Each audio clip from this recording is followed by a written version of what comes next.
Chapter 4040. However, Miss Bao suddenly called out to Wu Shuang when they brushed past each other. Arbor and Wu Shuang turned to look at her at the same time. Princess Wu Shuang said indifferently, "Is there anything else, Miss Bao?"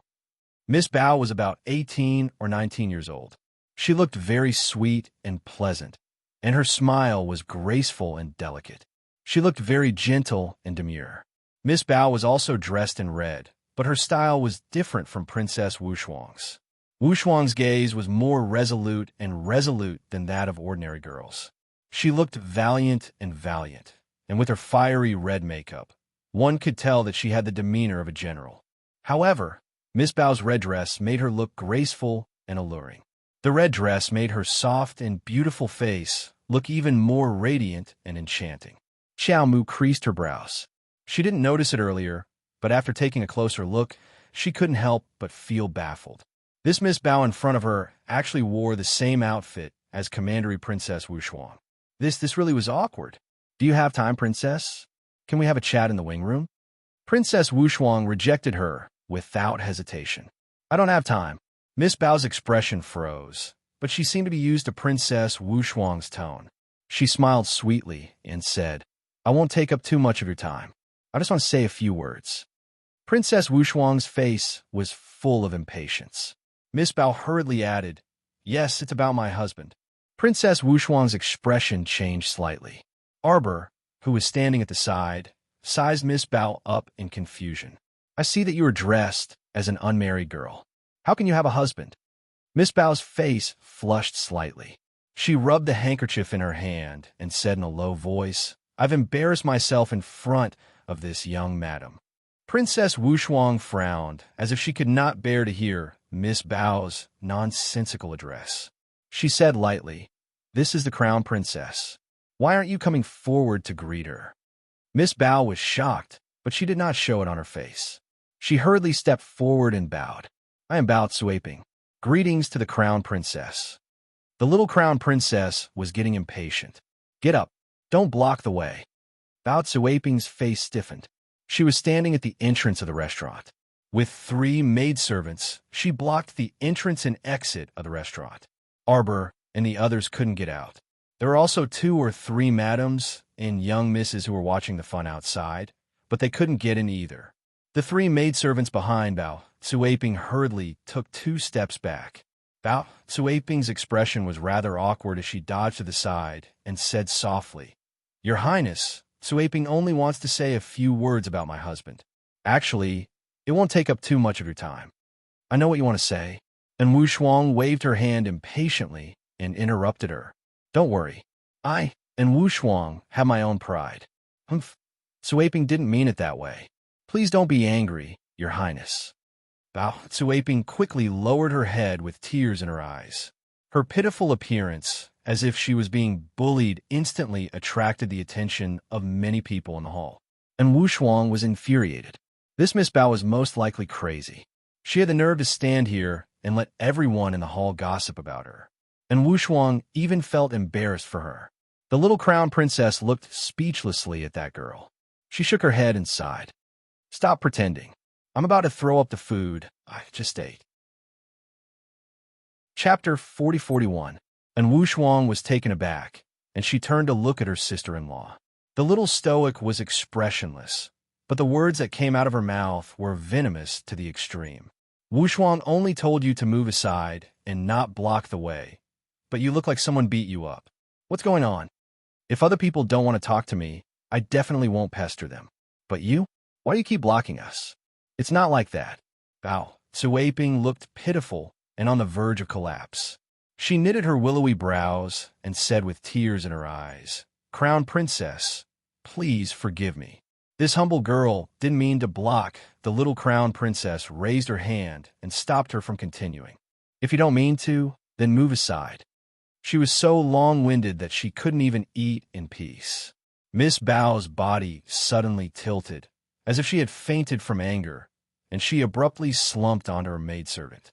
Those 3 maidservants immediately shrieked anxiously, Miss." Arbor wordlessly turned his head back and met the similarly speechless Princess Wu Shuang's eyes. Was she sick? The little crown princess looked at Princess Wushuang oddly. Princess Wushuang nodded in full agreement. Wasn't she sick? At this time, her illness of fainting from time to time was truly becoming more frequent. Princess, a maidservant hurriedly said, "Our miss only wanted to say a few words to you, princess. Do you need to anger her to the point of fainting?" Suaping, suaping. A man's shout came from outside. A young man in luxurious brocade clothes quickly squeezed in from the entrance and supported the unconscious Bao Suaping. "What's going on? Suaping, suaping? What are you all still standing there for? Hurry and call for a physician." That man supported Bao Suaping, and his sharp eyes glared at the little crown princess and Princess Wushuang. He didn't recognize the little crown princess, but he evidently recognized Wushuang. Thus, his gaze ultimately landed on Wushuang, and he shouted harshly, "Princess Wushuang, why is it you again? Do you think our Marquis Ning estate is easy to bully?" Suaping fainted from anger every time. Princess Wushuang really wanted to tell him, "Young man, don't you think that it's not normal for your cousin to faint from anger every time?" The little crown princess shook her head and looked sympathetically at Bao Suaping, who was in the man's arms. She said indifferently, "Her body is completely useless. Why is it that you fainted for no reason when you were talking properly?" I looked at her face and saw that it was slightly pale. It seemed that her liver, kidney, lungs, and meridians were blocked. You will be frightened and restless when you sleep. You will suffer from insomnia and many dreams. If it's more serious, it will cause the body to lose balance, faint at any time, and even walk unsteadily. The heart meridians are full and large, which means that the body is very hot, and the meridians are not very harmonious. If this were allowed to continue, he would develop epilepsy symptoms in the future. Spasms in the limbs, spasms in the veins, and in more serious cases, infertility for life. Everyone was speechless. At the side, Princess Wushuang's mouth was slightly agape, and she looked as if she had seen a god. She stared blankly at her sister-in-law. My God, the little crown princess was really vicious. She said that fainting was a big problem and that there would be more serious problems in the future. Everyone looked again at Bao Suaping, who was lying in the man's arms. At this moment, her limbs were indeed spasming. They instantly looked at the little crown princess as if they were looking at a peerless doctor. The rumors were indeed true. Chapter 4042. The crown princess's medical skills were superb. She had single-handedly pulled the dying empress back from the gates of hell. No wonder she could tell at a glance that this girl's body was not well. If it got worse, she would develop epilepsy. Look, weren't her limbs already twitching uncontrollably? No one knew that Bao Suaping was twitching in anger at the crown princess's poisonous tongue. Mississippi. The three servant girls were terrified. They knelt by their miss's side and called her name repeatedly. Bao Suaping could only pretend that she was slowly waking up. She groaned and slowly opened her eyes. At this time, the young crown princess and Princess Wushuang had already walked out hand in hand. Seeing this, the young master of the Changningho estate immediately shouted angrily, "Stop! Princess Wushuang, shouldn't you give an explanation for bullying a girl of my Changningho estate?" Princess Wushuang looked coldly at the young master and said coolly, "Fourth young master Fu, what explanation do you want?" As she spoke, she unhurriedly untied the red soft whip from her waist. Without any explanation, she swung it in his direction. Startled, fourth young master Fu hurriedly raised his arm to block. Unexpectedly, he was hit squarely by the red whip. "Are you satisfied with this explanation?" And Wushuang looked at her coldly. Her tone suddenly became stern. "If you're not satisfied, you can come with me to His Majesty to judge. I, and Wushuang, can even go to war. Why would I be afraid of a little Changningho playboy? I, and Wushuang, went to war when I was 13. I have guarded the borders for more than 6 years. I have participated in 103 wars, big and small. What explanation do I need to give you? What explanation do you want me to give you?" Her eyes were full of disdain and disdain. Once her aura arose, no one in the hall dared to speak. not to mention a little playboy of the Changningho estate. Even if there were court officials in front of her, they would have to bow their heads and respectfully call her Princess Wuxuan. Hatred flashed through Bao Suiping's eyes. She wiped her tears and sobbed quietly. "Princess, why did you have to be so harsh on cousin? Cousin didn't do anything to you." And Wuxuan looked over coldly.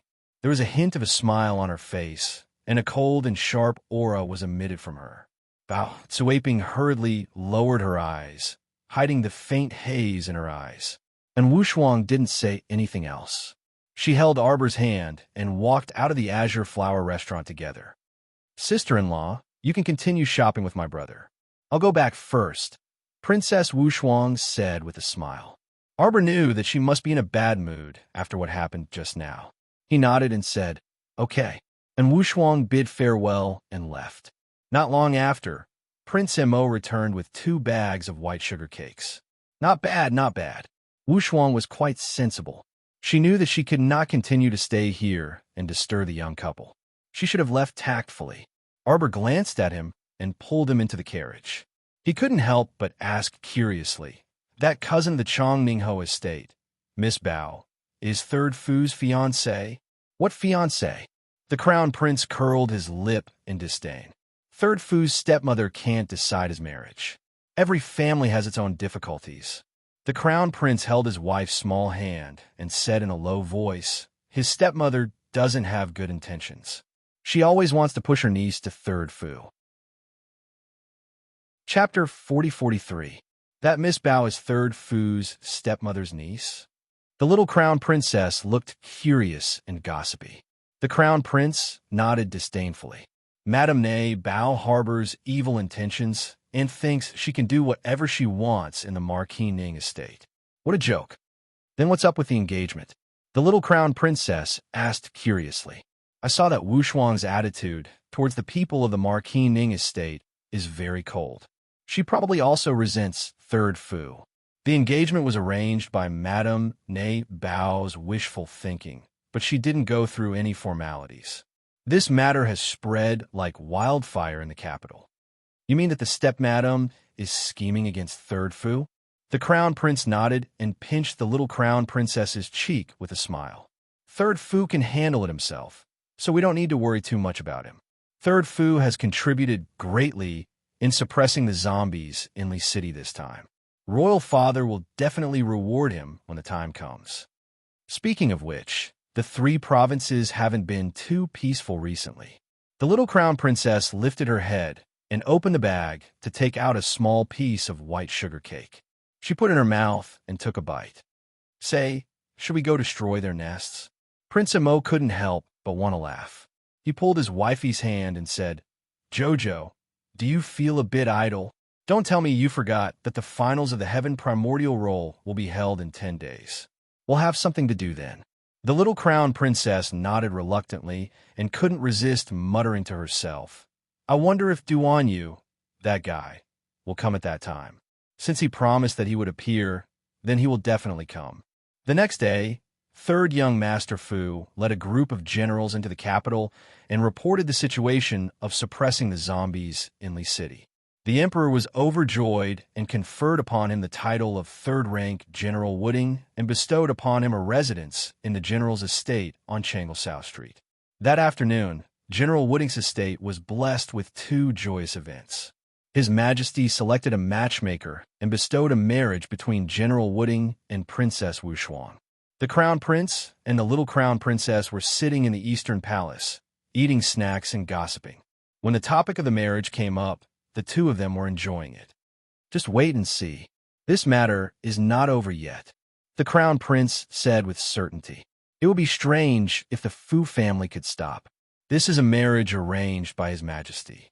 Can the second lady of the Marquis Ning Manor make a fuss and defy the decree?" Mo Yin pinched his wife's small, round chin. There really are a lot of people with holes in their brains in this world. Xiao Yi suddenly jumped in and cupped his hands at the 2 of them. "Your Highness, Crown Princess, the Fu family is really causing trouble at Third Young Master Fu's residence." When Prince Mo heard this, he immediately pulled his wife to her feet. "Let's go, Jojo. I'll take you to watch the show." Arbor looked at him expressionlessly. Am I such a person who likes to watch the show? No. The Crown Prince immediately shook his head and said with a grin, It's your husband who likes to watch. Xiaoyi stood behind the two of them and rolled his eyes helplessly. His Highness the Crown Prince was usually a dignified and calm person, but in front of the Crown Princess, he didn't seem like a normal person. If His Highness had a tail behind him, it would definitely be wagging happily. Xiaoyi looked at the two of them with a strange expression. For some reason, he inexplicably associated his master with a cute pet. Mo Lien seemed to sense something and suddenly glanced at Xiaoyi. Chapter 4044. The latter hurriedly adjusted his expression and bowed to his master with an incomparably sincere face. Master, this way, please. No one knew what he was thinking in his heart. Emolian glanced at Xiaoyi and pulled his wife's small hand. The two of them quickly walked out. Wait. Arbor took out a transportation talisman array and waved it at his fingertips. Use this. Xiaoye's eyes brightened. The great crown princess was indeed wise. Since they were going to watch the show, of course, the faster the better. It would save them a trouble, and they could watch the entire show. Mo Lien inwardly pursed her lips in amusement. Who was the one who said that he wasn't interested in watching the show? The three of them instantly disappeared from the transportation talisman array. When they reappeared, they were already standing in an alley on Changle Street. They were about a few minutes away from the newly bestowed General Wooding's residence by the Emperor. Should we use an invisibility talisman? The little crown princess asked with a curious expression. Xiaoye's mouth twitched. Where can't our crown prince go? Why use an invisibility talisman?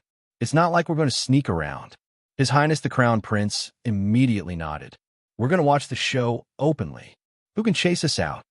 The little crown princess silently put away her talisman and nodded. All right then, lead the way. Xiaoye's mouth twitched. For some reason, he felt that the crown princess was actually very keen on watching the show. Don't be fooled by her expressionless face. Haha. There was already a trace of excitement in her tone. The three of them quickly ran to the entrance of General Wooding's residence. Coincidentally, they saw a carriage speeding to the entrance of the general's residence. Before the carriage came to a stop, they saw a figure dressed in red with a swoosh darting out of the carriage. There was a scarlet whip in his hand, and he looked like he was about to pick a fight. The little crown princess hurriedly pulled His Highness the Crown Prince to hide under the eaves at the side. She poked her head out to look with a gloating expression. Third Fu acted first and reported later. He asked Imperial Father to approve the marriage. Wu Shuang came to the door with a whip. Wu Shuang, this lass, is merely a paper tiger. Don't be fooled by how she's all bark and no bite. She'll definitely wilt after being coaxed with a few words. Crown Prince Mo whispered into his daughter-in-law's ear. While they were talking, they saw a white figure stumbling out of the alley. With a sharp cry, she threw herself in front of Princess Wu Shuang. Princess, I beg you to show mercy. And Wu Shuang took a closer look and couldn't help but roll her eyes. Wasn't it Bao Cuiping, Bao Wu Shuang's daughter, who she had seen at the restaurant yesterday? Bao Cuiping was crying so hard that she looked like she was about to stop breathing. She sobbed and said, Your Highness, please be magnanimous and let Cuiping go. Please don't steal my husband from me, okay? You are noble, dignified, and beautiful. Why do you have to steal someone else's husband? I already have an engagement with my husband. Princess Wu Shuang was so angry that her face turned pale. She suddenly flung Bao Cuiping's hand away and said harshly, What nonsense are you talking about? Do you believe that I will whip your stinky mouth to death? The princess was so anxious that she burst out with vulgarities. Her eyes widened in anger, and Bao Cuiping shrank back in fear. I want to steal your man. Princess Wu Shuang said angrily. Were you thinking? Can't you see that I am also here to ask about the situation? Get out of here immediately. Chapter 4045. With a creaking sound, the door of General Wooding's residence suddenly opened to both sides. Third young Master Fu appeared in front of Wu Shuang in a flash. When Wu Shuang saw this guy, she was instantly enraged. She raised her whip and lashed it at his handsome face that didn't stop. I'll whip you to death, you little bastard. How dare you scheme against me? Tell me, did you say something in front of His Majesty? This imperial edict came as fast as lightning. She was just sitting at home, and disaster came from the heavens. The imperial edict hit her on the spot, and she was stunned on the spot. The most infuriating thing was that when she sent a message to her father happily replied with 2 lines of words. Congratulations, my daughter. His Majesty has finally done something serious and settled my daughter's marriage. I can also continue to guard the border with peace of mind. Third young Master Fu blinked and reached out to grab the tail of her whip. The fiery red whip immediately straightened. What are you doing? It's only been an hour, and you want to kill your husband? Who is my husband? And Wu Shuang stuttered, her face red with anger. You, shameless. What's there to be shameless about? Third young Master Fu pulled the whip and instantly pulled his wife from one end to the other. He reached out to hug her skillfully, and Wu Shuang kicked him in anger. Let go. Huh. I'll let go if you win. Shameless. Who's the shameless one? Could it be that you've forgotten that when we first met, the moment you jumped into my carriage, you stretched out your hand to tease me? You. Princess Wu Shuang was so angry that she was speechless. She glanced and saw several men and women with ugly expressions walking out of General Wooding's residence. The Marquis of Marquis Ning's residence and the second Madame Bao, were all present. Their expressions were ugly. Luckily, General Wooding's residence occupied a large area. The entrance was an empty piece of land. Other than the general's residence, there were no other residences nearby. Thus, the group of people made a ruckus at the entrance and did not attract much attention from outside the alley. Cousin. When Miss Bao saw a third young Master Fu, she did not dare to call him husband so shamelessly in front of him. She looked at him plaintively, but he didn't even look at her. He only took the whip from his wife and rolled it up before throwing it into his inner world. Princess Wu Shuang was so angry that she struggled in his arms for a while, but she couldn't get out. She wanted to bite him to death. What are you trying to do? I haven't seen my wife for a long time. I want to give her a hug to relieve my longing. Third young Master Fu blinked and looked at her with an aggrieved expression. He mumbled, Shuang, I am injured. And Wu Shuang was slightly shocked. She quickly looked at him and asked subconsciously, where are you hurt? With this fellow's cultivation, he shouldn't have been captured by a few corpse puppets, right? Here. Third young Master Fu teased his wife as if no one else was around. He reached out, grabbed her small hand, and pressed it against his heart. And Wu Shuang's pretty face flushed red. She felt that the heart of the person under her was boiling like a fire. She immediately spat at him and said angrily, let go of me. Miss Bao fainted immediately. The maidservant beside her quickly reached out to catch her body and screamed, Third young Master, Miss Bao fainted. Which day doesn't she faint? Third young Master Fu sneered. Chapter 4046. I'm not a doctor. You can't possibly give her a diagnosis, right? His tone was cold and indifferent as he said, why aren't you taking her to the medical hall to find a doctor? She probably has some hidden illness that makes her faint so easily. And Wu Shuang looked speechlessly at this sharp-tongued fellow. She struggled slightly, but was unable to break free. Instead, she allowed him to hug her even tighter. You let go. Even Princess Wu Shuang, a female general who had been in the army for many years, couldn't help but blush. Third Fu's family was standing at the side watching. What was this? Third young Master Fu looked at her with a faint smile. I can let go, but you can't run away again. When did I run away? Huh? Third Fu loosened his embrace and grabbed in Wu Shuang's small hand. He pulled her into the mansion as if no one else was around. Stop right there. Madame Bao stomped her feet in anger and couldn't help but scream, you're really all grown up now. You don't even need to listen to your parents anymore, do you? Father, women don't understand, but you don't understand either? Third Fu looked at the ashen-faced Marquis Fu in amusement. When we were inside just now, didn't I make myself clear enough? Madame Bao wants to control your son's marriage? She's not qualified. Marquis Fu's face was sullen. Sanner, you're a man. You know that if a girl's reputation is ruined, it'll be hard for her to marry into a good family. The matter between you and Tsuaping, she can only blame herself. Third Fu sneered and said with a cold expression, or she can blame her own aunt. Nothing has happened yet, but she's already spreading rumors outside and causing a storm in the capital. It's as if I, Third Fu, have already married her. Where did she get the guts to do this? Doesn't she think she's funny? Madame Bao was so angry that her entire body trembled. She was like her niece, her body swaying and almost falling. Madam, don't tell me you want to faint too? Third Fu laughed at the two of them. Unfilial son. Marquis Fu's old face flushed red. Anyway, even if you can't disobey His Majesty's edict and insist on marrying Princess Wushuang, you can't let down your cousin's deep feelings. You must marry your cousin. At the very least, she must be a concubine. Concubine? Wouldn't that be too unfair to my cousin? Third young master Fu said with a smile. It's good that you know. Madame Bao was furious. She curled her lips and shouted, if you really know your mistake, it's not impossible to make your cousin a co-wife after 3 months of marriage. Ha ha ha ha ha. Third young master Fu hugged Princess Wushuang's slender waist and laughed wildly. What are you laughing at?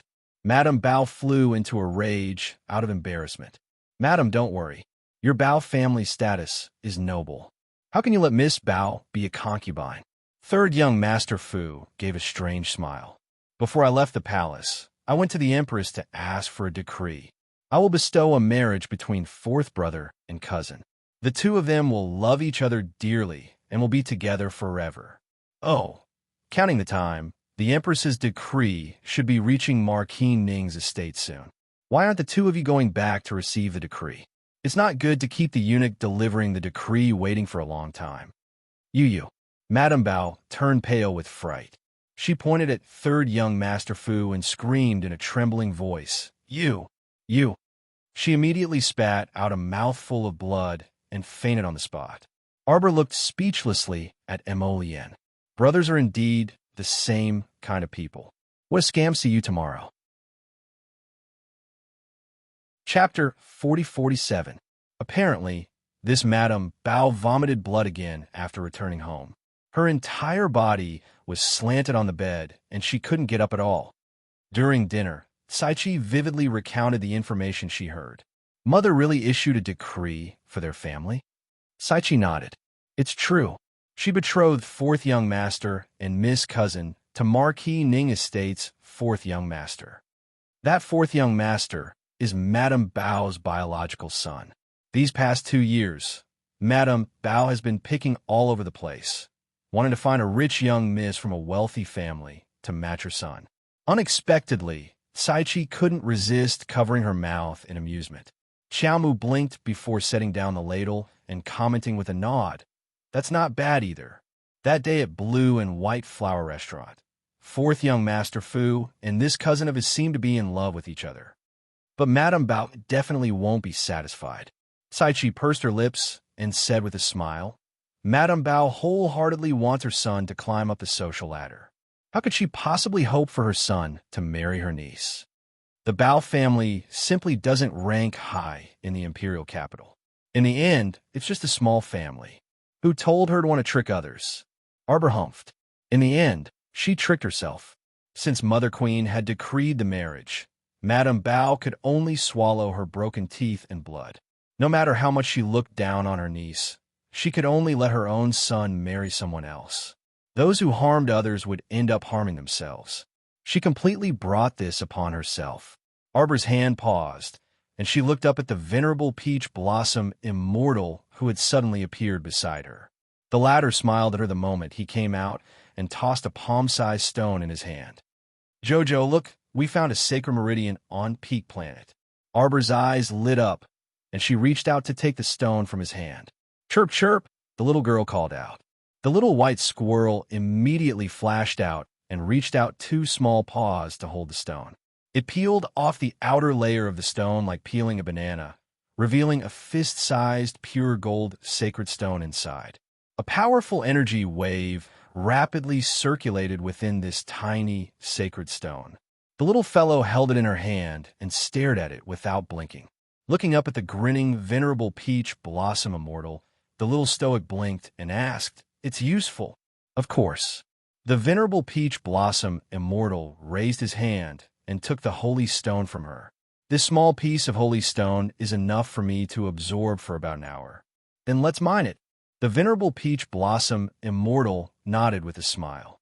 When Dao Wuji and the rest saw this holy stone, their eyes lit up. Needless to say, they were naturally willing to do the hard work. Arbor nodded in response.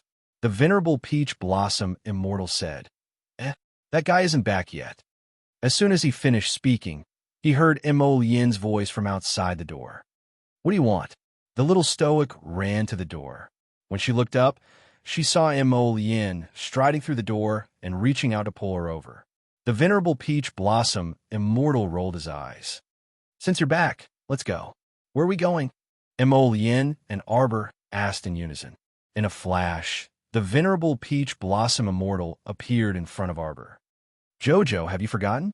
The people from the Pure Heaven sect that we met in the Phoenix Forest. Their stronghold in the Divine Province is located on the outskirts of Dragon Flame City. Realization dawned on Arbor, and he nodded his small head. Recently, he had been running between the academy and the capital, wholeheartedly searching for Cerberus blood for Morong's son, so he had forgotten about this important matter. This was indeed an important matter. Chapter 40-48. When he met Mo Yin's slightly puzzled phoenix eyes, Arbor pulled her aside and whispered something to her. He recounted to Mo Yin how he encountered the Clear Sky Sect's disciples with a knife-scarred man and his group in Phoenix Woods. When he mentioned how those people besieged her and were ultimately killed by them, Mo Yin's eyes also darkened. The Clear Sky Sect's people haven't died out yet. The faction behind the Clear Sky Sect resembles Tianyun, but also doesn't. Their Clear Sky Sect's several operations don't seem to have much connection with Tianyun. This Clear Sky Sect's favorite thing to do seemed to be besieging and killing the little stoic. She was well aware that the person behind this sect was definitely that old rival who had been plotting against her from the Lower Star Domain to the Upper Three Provinces and from her previous life to this life. Say, do you think they've all moved away from their base in the capital suburbs because the assassination mission in Phoenix Woods failed? The little stoic asked gravely. The venerable peach blossom immortal shook his head and said sarcastically, I think they'll beat you at your own game and trick you again. The little fellow was smart and understood almost immediately. His eyes narrowed like cold lightning, and his voice was frosty. Will that be the case? Mo Yin also nodded slightly. It should be. The three of them looked at each other with tacit understanding and then nodded, preparing to set out for the capital's suburbs under the cover of the night. The little stoic glanced at the crown prince. Did royal father call you to the study because of Third Fu's incident today? Prince Mo shook his head. No, something happened with the state preceptor. The little stoic involuntarily pursed her lips. She never had a good impression of this Sir State Preceptor. In reality, although this Sir State Preceptor didn't do anything on the surface, he gave off a strange feeling. He seemed like a friend, yet also an enemy, and he was very reserved. The stoic boasted that she was quite intelligent, but she had never understood this person from beginning to end. Mo Yin followed her outside and said helplessly, This matter is related to you. Arbor raised his eyebrows. The Imperial Advisor has been detained by the Sea of Forgetfulness's Long family, Mo Yin said helplessly. He sent a message to Imperial Father. The Sea of Forgetfulness's Long family wants to see you. Arbor was silent for a while. We'll see. Mo Yin and the venerable peach blossom immortal looked at each other. At the same time, they saw a trace of icy coldness in the little fellow's eyes. Yes, it was indifference. When the Sea of Forgetfulness's Long family was mentioned, the little fellow's heart didn't stir too much. His expression was so indifferent that it made one feel a bit of heartache. Jojo, Arbor said coldly, my mother is no longer here. That foolish woman who was willing to sacrifice her happiness for the family is already dead. I'm not her. Her voice was cold and indifferent. At least for now, she wasn't mentally prepared to meet the Long family. What's more, what does the Long family detain the state preceptor have to do with her? Was she and Arbor the kind of girl who would come and go as she pleased? Detain the state preceptor and have her rush over? She would rush over? What a joke. Who was the state preceptor to her? She wasn't the kind of kind-hearted Virgin Mary who would immediately feel compassion for any cat or dog that was in danger. She silently turned around and walked outside. Emolien and the venerable peach blossom immortal didn't say anything else and followed her outside. Halfway there, the two of them looked at each other again. Chapter 4049. It seemed that Jojo harbored some resentment toward the Long family, but made sense. That family in the sea of forgetfulness. For the sake of this illusory promise of 300 years of marriage, they had really ruined their daughter's lifetime happiness. According to Jojo's protective nature, she would definitely not like the Long family too much. Frankly speaking, the reason why he had repeatedly saved those mare people was because he had promised Senior Xuanji that he would take care of those weak mare people. Apart from that, Jojo and the Long family really did not have much of a relationship. The three of them left the Eastern Palace under the cover of night and headed toward the outskirts of the capital. Because they could not confirm the exact location for the time being, they did not use transportation talismans to teleport over. When they arrived near the outskirts of the capital, the venerable peach blossom immortal pondered for a moment before leading them southwest. It was already late at night. On a small hill in the outskirts of the capital, summer cicadas chirped one after another. Xiao Mu, Imolien, and Ji-chan stopped at the entrance to an inconspicuous farmhouse's small courtyard at breakneck speed. Here, Arbor looked at He-Shurchin meaningfully. The latter nodded slightly at her. According to the results of the soul-searching last time, the Clear Sky Sect's stronghold near the outskirts of the capital is here. An ordinary, inconspicuous farmhouse hidden among the large farmhouses in the outskirts of the capital was indeed well hidden. Arbor's fingers moved slightly. She casually sucked a piece of gravel from the ground into her palm and shot it out with a flick of her finger. Buzz! An inverted, bowl-shaped defensive barrier appeared above the farmhouse that had been ambushed by an external force. In the sky above the originally quiet farmyard, a few dark figures also appeared. A hint of a smile appeared in He-Shurchin's eyes. "You've come quickly. Who are you?" The other party shouted sternly. "Why bother with the pretense?" Arbor said indifferently. "You've been setting up defenses here for more than a day or two. You've been waiting for us for a long time, haven't you?" These people probably did not expect that it would take her so long to find their stronghold after returning to the capital. Ever since she left the Phoenix Forest, she had to run back and forth to the royal school, which took her more than half a month. Such a strange thing shouldn't be within the other party's control. They had probably been waiting for so long that they were getting impatient. The man in black was obviously stunned by Arbor's attitude. It was clear that Arbor and the other two knew that this was a trap, but they still came. "How bold." Ren. Arbor turned to look at him. Emolien nodded. At the same time, she leaped into the air with Yi-Chen. Together, they set up an even sturdier square-shaped defensive barrier around the farmhouse's courtyard. Arbor's lips curled into a sneer. He casually took out 2 divine power beads from his inner world and threw them over without saying a word. Boom! 2 loud sounds rang out. All sound was naturally blocked by the defensive wall. It was still a warm and beautiful night. The nearby farms and cottages did not know that a large-scale battle was taking place here. The men in black, who were suddenly attacked by the divine power beads, hurriedly scattered in all directions in shock. But it was too late. The divine power beads tore a huge hole in the defensive barrier they had set up. The huge impact seeped in through the hole and sent a few people flying several feet away. Pu. The men in black were injured and vomited blood at the same time. Chapter 4050. The look in his eyes changed abruptly, and then he turned around and ran toward the inner yard. Naturally, such a small manor wouldn't be too big. Xiao Mu waved her hand, and countless sand scorpions blotted out the sky as they swarmed toward this small manor to outflank it. Their movement speed was very fast, so fast that one could only see them clearly. They were black balls. It was as if a black wave had rushed into the courtyard and submerged the backyard in an instant. Ah, ah, ah. From time to time, there were screams of horror coming from the yard. The hundreds of men in black in the inner yard were now surrounded by a large group of black scorpions like caged birds. The archers who were hiding on the rooftops were also in a state of confusion. They had been waiting here for a long time and did not expect to see a large group of black scorpions. Bang! The giant sand scorpion king appeared in the group of scorpions. The archers were refreshed. They could not deal with the sea of black scorpions below, but at least the giant sand scorpion king could be everyone's target. Didn't they say that to catch bandits, first catch the king? Maybe after they finished off the sand scorpion king, they could make the group of scorpions retreat.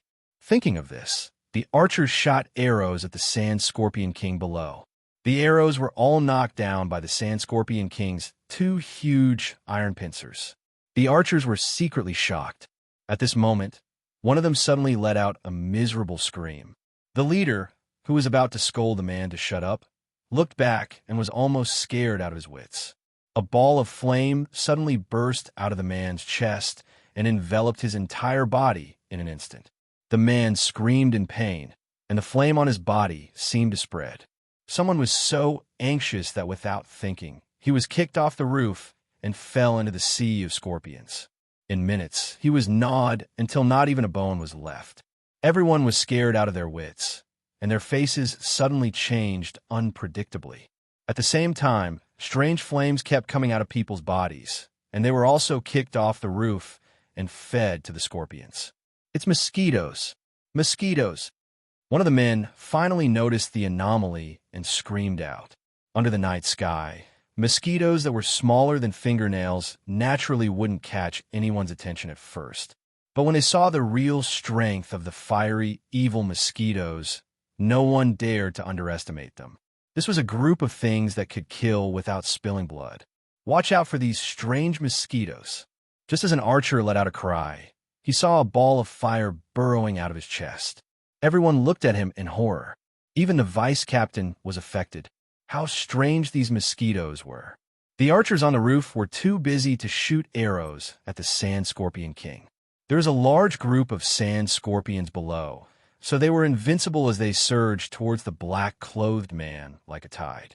Anyone who was dragged into the group of sand scorpions, no matter who they were, could not escape the fate of being gnawed into dregs.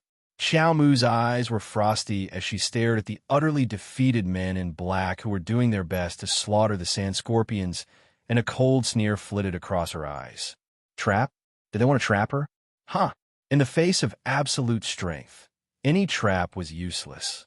It would only accelerate their exposure and send them to hell. Arbor's eyes were cold and indifferent. He raised a luminous pearl. Chapter 4051. The luminous pearl's gentle and warm light instantly illuminated the pitch-black sea of sand scorpions below. It also made the black-clothed men who were struggling against the sand scorpions in a flurry of motion to look over with slightly distorted hands. They saw the little girl hovering in the air above this small farmhouse's courtyard. Her expression was apathetic and aloof, as usual, and her pair of bright almond-shaped eyes appeared especially sharp and bright in the night. One of them couldn't resist bellowing at Arbor. You knew long ago that there was a trap here. You did it on purpose. A vine whip slid in front of that black-clothed man and slapped his face. That person steadied himself with great difficulty and hacked at several sand scorpions around him before attempting to leap into the air again. Damn it! It was this feeling of being controlled again. His entire body felt heavy, as if he was being controlled by someone endlessly, and he couldn't float at all. He wanted to float as he pleased inside the defensive barrier set up by Mo Lien and Ma Shurchen. He was truly incomparably naive. After failing to float, that person panted loudly and sternly said to his black-clothed subordinates, "Don't panic, gather, gather." When he turned his head to look halfway through, his face instantly contorted fiercely.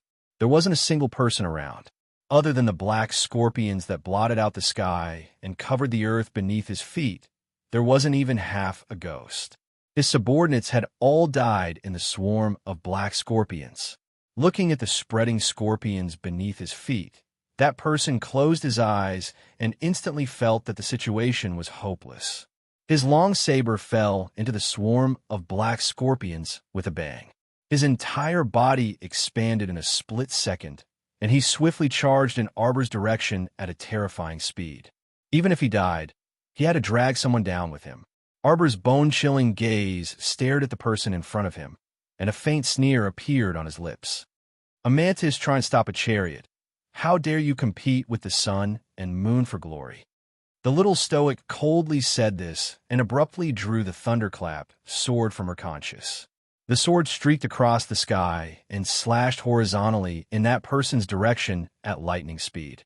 It was as if a hole had been torn open in the void, and the air in this area twisted slightly. The sky was shattered and the night was silent. The man who was being oppressed by the second move of the Nine Heavens Thunder Sword Art, Thousand Lightning Phantoms, looked at the dark clouds in the sky in horror. He could only watch as the thousands of lightning bolts transformed into sword shadows, carrying traces of the power of thunder and lightning as they swooped down from the sky. Boom, boom, boom. She poured all her emotions into this unlucky guy. Before he could successfully self-destruct, his entire body was crushed to pieces by the thousand lightning phantasm. His entire body dissipated between heaven and earth. Arbor looked coldly at the scene in front of him. He lowered his head to look at the long sword in his hand that was surrounded by lightning. He slowly turned around and looked at the remaining 3 archers on the roof. The latter had long been scared out of his wits. After a few clanking sounds, the 3 of them threw down their weapons and surrendered with pale faces. At the same time, countless rupturing birds flew in front of them and surrounded them. The 3 archers looked at Arbor in horror, as if they were looking at the messengers from hell. In a quarter of an hour, only the 3 of them remained out of more than 500 elite disciples of the Clear Sky sect. What kind of terrifying battle prowess was this? Master completely underestimated this little girl in front of them. She actually tamed so many poisonous insects and creatures. It was simply unimaginable. In the current situation, there was simply nowhere to run. They didn't seem to have any other choice other than to obediently surrender. Chapter 4052. Arbor put away her long sword and hugged the little white squirrel that had jumped into her arms. She slowly walked in front of the 3 archers and looked at them expressionlessly. What other trump cards do you have? Take them all out at once. They had waited for her for so long in this commoner's little farmhouse courtyard. She didn't believe that these people didn't have a backup plan. Without a backup plan, it didn't seem like a trap set up by her old rival.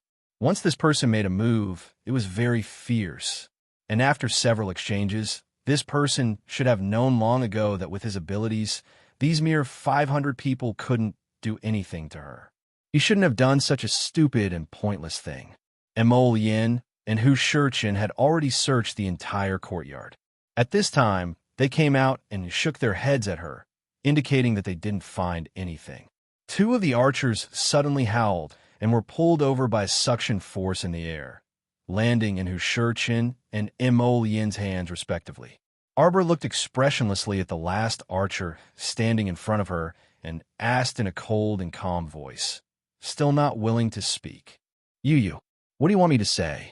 That person couldn't stop trembling, clearly scared to the point of fainting. His gaze involuntarily drifted towards his 2 companions. At this time, their souls had already been searched. They sat on the ground like idiots with silly smiles on their faces. With this look, the hairs on this person's body stood on end, and he couldn't stop trembling. A soul search was definitely the torture that every cultivator was most unwilling to experience. That person instinctively took a few steps back, his gaze turning from terror to calmness. Immediately after, a faint trace of madness appeared in his eyes. "You won't know how Master will deal with you next." His face started to twist crazily. "Even if you know how to tame beasts and kill all of us here, you won't be able to escape this inescapable net." Arbor's expressionless appearance seemed to provoke the man in front of her. He shouted harshly, "Why aren't you afraid? Just now, he had been scared half to death because of those poisonous insects and scorpions.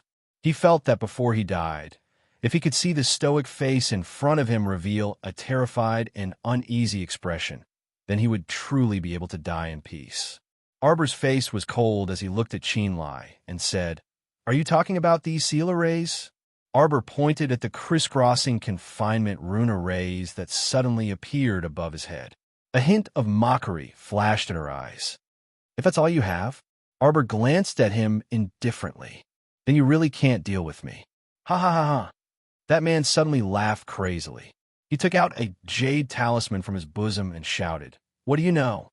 This farmhouse is surrounded by our people. We just need to wait for someone to send out the signal. Everyone would perish together."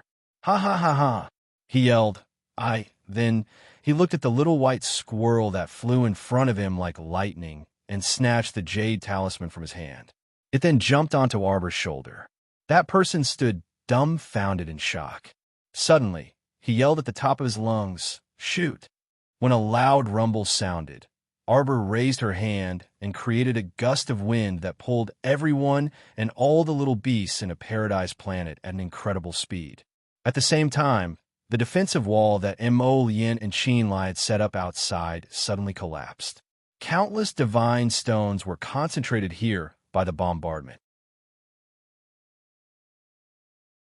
Chapter 4053. The skyrocketing tremors alarmed all the residents in the suburbs of the imperial capital. All the farmers in the village were in an uproar. The lights in every house were lit up. People put on their clothes and looked out of the windows. They saw flames soaring into the sky from the southeast. It was like a fire tornado. Smoke filled the air. Hearing the earth-shattering sounds of battle, the villagers were so frightened that they kept quiet out of fear. None of them dared to go out and look. They all shrunk back into their blankets, trembling in fear. Xiao Yi led several hundred knight pavilion disciples and surged out from behind the divine stone cannons. They cut down anyone they saw as if they were chopping vegetables and melons, immediately killing the cannoneers who were caught off guard. There were a total of 12 divine stone cannons, all of which were aimed in the direction of the small farmhouse. After the sound of the cannons, the originally fine farmhouse had been razed to the ground. The people who fired the cannons and the guards totaled more than 300 people. They were all surrounded by the knight pavilion disciples. Student Xiao Yi took the lead and slashed fiercely, directly cutting off one of the arms of one of the cannoneers. With a slap, he slapped him and his weapon to the ground. The knight pavilion disciples swarmed forward and not only snatched the 12 divine stone cannons, they also chopped down all the black-clothed men who could. The remaining black-clothed men wanted to flee when they saw that the situation wasn't right, but they were also surrounded by a group of armored cavalry. Fong Su rushed over with 5,000 elite Greenwood guards. The crowd spread out and blocked off the black-clothed men's escape route. Without any explanation, they surrounded the Clear Sky sect disciples who were desperately trying to escape. From the beginning of the battle to the end, all the Clear Sky sect disciples were captured and pushed to the center of the encirclement with missing arms and legs. The horses neighed as the red-hot torches were ignited in the whistling night wind. In the pitch-black night, the torches formed a long, continuous dragon that was reflected on the windows of every house. All villagers, listen up. His Highness the Crown Prince is leading the troops to suppress the bandits. Don't be afraid, and don't leave your houses for the time being. The bandits have been completely wiped out by us Greenwood guards. You won't be in any danger, Fong Su shouted loudly, his voice reaching all the villages in the suburbs. The commoners, who had been scared half to death, immediately let out a sigh of relief when they heard that the Crown Prince had come to suppress the bandits. Some of the braver ones couldn't help but lean against the window and look out, only to see that under the pitch-black night sky, there was a continuous stream of torches, and the shadows of the crowd were flickering in the wind. When Arbor's figure reappeared in the ruins of the farmhouse, Xiao Yi, who had been waiting for a long time, immediately came forward to greet him. Mo Yin also walked over unhurriedly. When he saw the residence that was filled with devastation, his lips hooked up in an extremely cold sneer. No wonder Jojo was so cautious. Her old rival really knew how to set up a series of traps. Her strategy was different from ordinary people. If someone else were here today, they would definitely be killed by the 12 cannons if they were caught like a turtle in a jar in the confinement room array. Even if he used all his defensive spiritual artifacts to resist, even if he didn't die, he would still be severely injured. Your Highness, our brothers are waiting outside. Xiao Yi stepped forward and reported, all the Clear Sky sect disciples present are under control. Very good. Mo Lian nodded lightly and swept her gaze around in satisfaction. At this time, the Clear Sky sect archer in Jian Shurchen's hand was already trembling from head to toe. His entire body was covered in blood, and he looked battered and exhausted. Chapter 4054. Spirit, Spirit, Spirit. A spirit domain. A portable spirit domain. The archer's eyes were about to pop out of their sockets. In a moment of desperation, Arbor had dragged him in as well. His other two companions, who had already become idiots, had already been turned into minced meat by the Godstone cannons. This person's expression was terrified. Just by looking at his expression, one could tell how shocked, anxious, and terrified he was right now. This little crown princess actually had a portable spirit domain. No wonder so many Godstone cannons had no effect on her at all. No matter how powerful the Godstone cannons were, what use were they if they hit an empty target? They were completely useless, okay? The man took a deep breath. His mind spun rapidly as he thought about how to leak this news. Damn it! No wonder Master had schemed to deal with her so many times, but had never succeeded. This time, almost all the remaining forces of the Clear Sky sect had been gathered to launch the last fierce attack. However, they still failed. It wasn't that they were too weak, but that the other party was too strong. The other party actually had a portable spirit domain. No wonder she could summon so many sand scorpions and so many poisonous mosquitoes and birds. Don't kill me. I can tell you that Master has another stronghold here. This person trembled all over and hurriedly said, Do you think I will believe you? Arbor looked at him coldly. She was looking at a corpse. Those who knew about the fact that she had a spirit domain with her were all her own people, or dead people who couldn't speak. As soon as he finished speaking, Hu Shurchen pressed down on his head without saying a word and searched his soul as usual. Then, with a wave of his finger, countless wooden thorns with barbs pierced into the man's body and twisted him into pieces. Xiao Yi secretly complained about how cruel it was. Lord Celestial Venerable had destroyed the person to the point that not even a trace of blood could be seen. It was truly an elegant and high-end technique. Let's go. Hu Shurchen turned around and nodded at the two. She led them out of the ruins and walked directly into the village. Bang! She kicked open a small courtyard door. Zhe Chun strode inside, and Xiao Mu and Mo Lian followed behind him. Behind them, Xiao Yi and Fong Su also led their people inside noisily. The small courtyard was immediately filled with people. He-Chen led the group to a small backyard and pointed at the old willow tree in the corner of the yard. Dig it up. Everyone swung their hoes with a series of banging sounds. A secret passageway appeared under the tree. Yuan Shurchen sighed and turned to Arbor. It's best not to have too much hope. This enemy is very smart. It seems that there won't be anyone too stupid among his subordinates. This place is surrounded by our men. The other party should have guessed that their whereabouts would be exposed tonight. Since he can't escape, he will probably, once I die, I'll end my life with my secrets. As soon as Ji Chun finished speaking, everyone rushed into the cellar in front of them and saw a lifeless woman lying on the edge of a wooden table. Arbor curled his lips and revealed a strange expression. He walked forward and grabbed the woman's hair to make her look up. There were countless poisonous insects on the old woman's face. Her nose, eyes, and mouth had been completely gnawed away by the poisonous insects. She looked extremely disgusting and terrifying.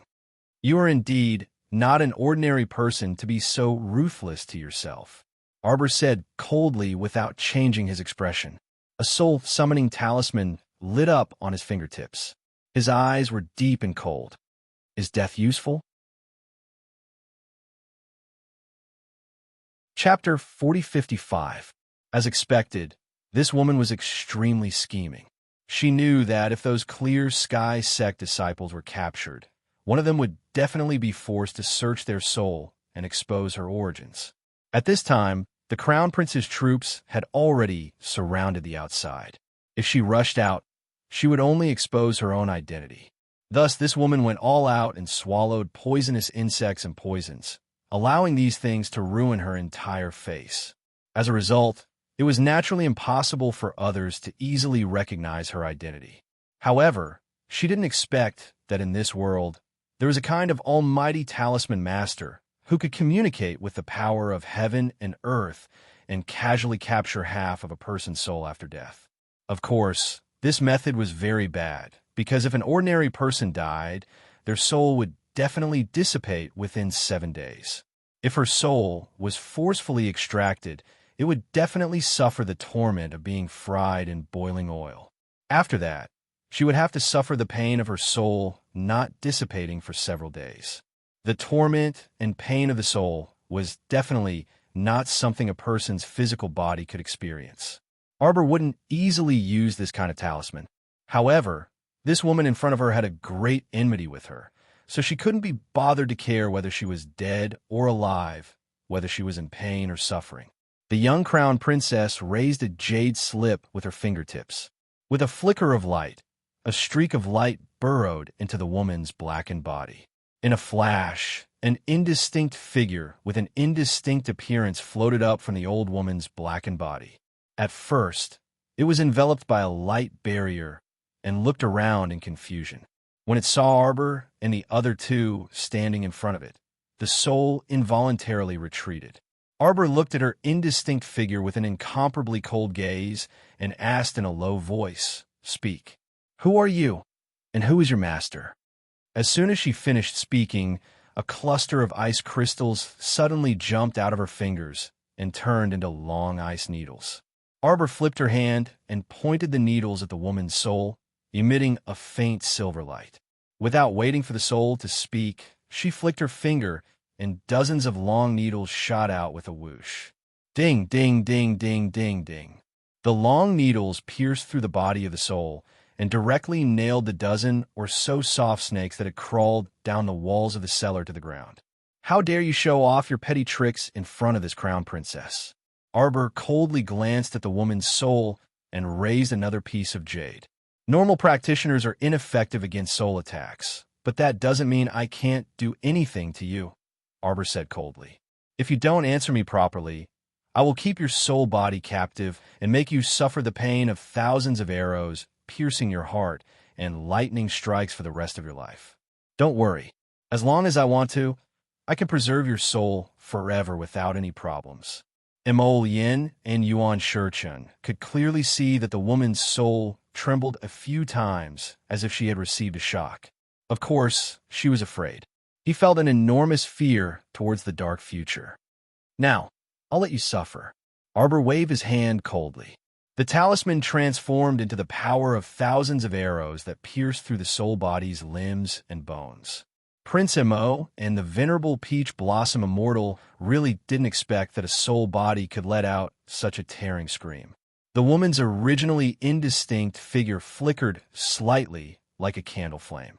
Her entire body curled up into a ball in pain and fell to the ground, holding her head and trembling. Chapter 4056. Arbor raised another talisman jade slip and coldly looked at the woman in front of him without any emotion in his eyes. That extremely cold gaze fell into the eyes of a soul body. It was so cold that it was like a ghost that had walked out of hell. This little stoic girl was simply more like a ghost than a ghost. The soul trembled and watched as she raised her finger, seemingly about to activate another talisman attack. The woman shrieked in terror. "Talisman Master! Great Talisman Master!" Did Master know what kind of existence she had been chasing after all these years? "You're right." Arbor looked at her indifferently and unhurriedly nodded. "I am indeed a great Talisman Master. I can make your soul beg for death." The woman trembled in terror and buried her head in her body. She curled up and raised her hands, swaying repeatedly. Don't attack me, don't. Arbor's fingertip moved, and amidst the woman's shriek, a beam of talisman power passed through her body. The woman, who originally thought she would suffer the sin of having her heart pierced by 10,000 arrows, suddenly felt as if her entire body was warm, as if she was basking in the faint sunlight she hadn't seen in a long time. After the talisman power of the restoration talisman was injected, the transparent soul's pained expression receded slightly, and she felt a bit better. "Don't worry," Arbor said coldly. "I said I wouldn't let you die like this." Another jade talisman appeared in her hand, and the power of a lightning talisman could faintly be seen slowly moving within. Lightning guiding talisman. The old woman's body contorted, and she hastily knelt down and kowtowed. "Spare me, spare me, spare me, Crown Princess, spare me." "Who are you?" Arbor asked with a chilly expression. I am Madame Long's personal servant," the old woman said while trembling. "Xiao Xiao's surname is Wang. Everyone calls me Mammy Wang." "Which Madame Long?" "Yes, Madame Long Shoshin of the imperial capital's Long family's branch family." Arbor looked at her expressionlessly. After a while, he suddenly flung the lightning strike talisman in his hand, which attracted a bolt of heavenly lightning that exploded on the old woman's left hand. The sizzling power of the thunder curse spread through her soul. It was so painful that she almost doubted her life. It was too painful. It was really too painful. That kind of painful feeling was really indescribable. Arbor glanced at her and continued. "Are you still unwilling to tell the truth? If the dictum talisman could be used on souls as well, it wouldn't be so troublesome now." Emo Yin walked to her side and took her little hand. She glanced at the woman indifferently. "Do you think it's fine to push all the blame onto the Long family? The branch of the Long family can be considered to have escaped from the divine prefecture, but if we really want to capture them, it won't be that troublesome. It was just that there was no need for that at the moment." The soul trembled again, and then said in a weak voice, I'll tell you everything. I'm begging the Crown Princess to give me a quick death. I only know that the person who has been contacting me is an old nanny surnamed Zhang. She really is the old nanny by Madame Long's side. If you don't believe me, you can check it out. Her surname is Zhang, and her name is Zhang Huilan. You're very generous. You gave me spirit coins to do something. The woman with the surname Wang screamed when she saw Arbor raise his hand. Chapter 4057. He curled up on the ground and kowtowed repeatedly. The woman hurriedly poured out everything she knew like beans from a bamboo tube. It's really Your Highness the Crown Prince, Crown Princess. This old servant is telling the truth. She hurriedly said, A while ago, this Granny Zhang even came to find me and gave me a large sum of money to do something at the Kaidai Pavilion. Arbor's eyes narrowed slightly, and he looked at her coldly. Speak clearly. Yes. The old woman hurriedly explained everything from beginning to end. It turned out that it was this old woman who had worn the Zhang Fua mask, disguised as a man, and instigated the Zhang family to carry their second son's corpse to the Kaidai Pavilion to cause trouble. Arbor sneered. Then you were also the one who poisoned the 8 members of the Zhang family to death in prison? The old woman immediately shook her head in fright. No, Crown Princess, this old servant didn't do it. This old servant only accepted Zhang Huilan's mission and went to find the Zhang family's old madam. I told them about this matter and gave them some money. Apart from that, this old servant really didn't do anything. It's true, it's absolutely true. The old woman knelt and begged for mercy, kowtowing repeatedly. Arbor's cold gaze swept over her, and he didn't speak for a long time. A faint trace of disappointment flitted through her eyes, and she asked in a low voice, How do you usually communicate with Zhang Huilan? I have a jade talisman for communication. It's buried in that crack in the wall. Where's that Zhang Huilan right now? She followed the Long family and ran away, the woman said shakily. In other words, no one can prove whether what you're saying right now is true or false. Xiao Mu sneered, throwing her a gaze that was as chilly as a snowy soul. What I've said, every word of it is, it's true, it's true. Little Grandaunt, I don't dare to lie to you. As he spoke, a shadow flashed at the entrance of the cellar. Stay up late, and a few night pavilion disciples walked over, each carrying a person. Everyone bowed toward Mo Lien and Xiao Mu in greeting. Aoyi said with a chuckle, Crown Prince Consort, we've captured them. As soon as they finished speaking, a few trembling figures were thrown to the ground by their hands. They fell to the ground in front of the little crown princess. The woman's shadow, which was originally huddled together, suddenly stood up. She bared her fangs and brandished her claws, and was about to charge forward. But in an instant, she was frozen in place by a body securing talisman. Spare my life, spare my life. 5 people were crawling on the ground. They were in a sorry state and were only wearing underwear. It was obvious that these people had been dragged out of their beds and brought here. There were men and women, young men and women, as well as 13 or 14-year-old boys and girls trembling in fear. Granny Wong, I, the Crown Princess, saw that you were lonely on the road to the Yellow Springs, so I brought your family here. Arbor's eyes were cold, and his voice was indifferent. How about I send your family to the Yellow Springs to accompany you? No. The Wong woman finally knew fear. Her entire shadow trembled like a sieve, and she couldn't stop shaking. No, Crown Princess, you can't do this. Why can't I do it? The little Crown Princess coldly interrupted her. You smelly bugs. Every day, you think of ways to make my life difficult. Now you know fear?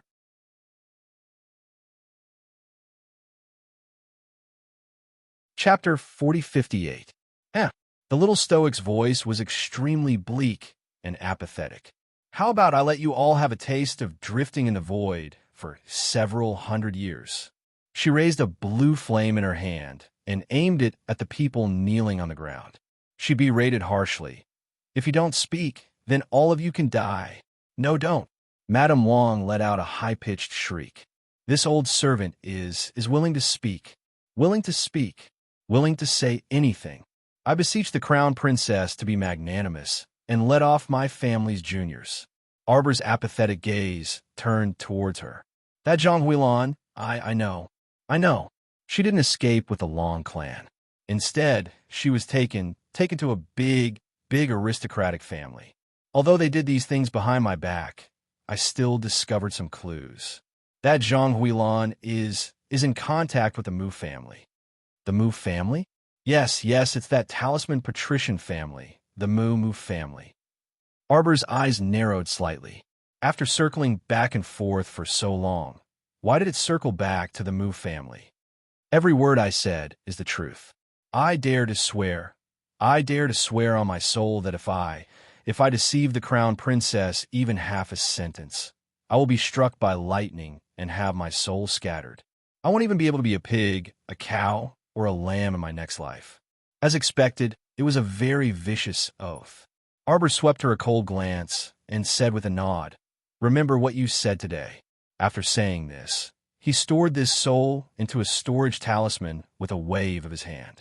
Arbor glanced coldly at the men and women pretending to be quails on the ground and walked out without a word. Let them go after we verify whether her words are true or false. Aoyi waved his hand, and someone escorted the wailing men and women away. This old ghost was very crafty. Even at this time, she still wanted to swear loyalty to her master.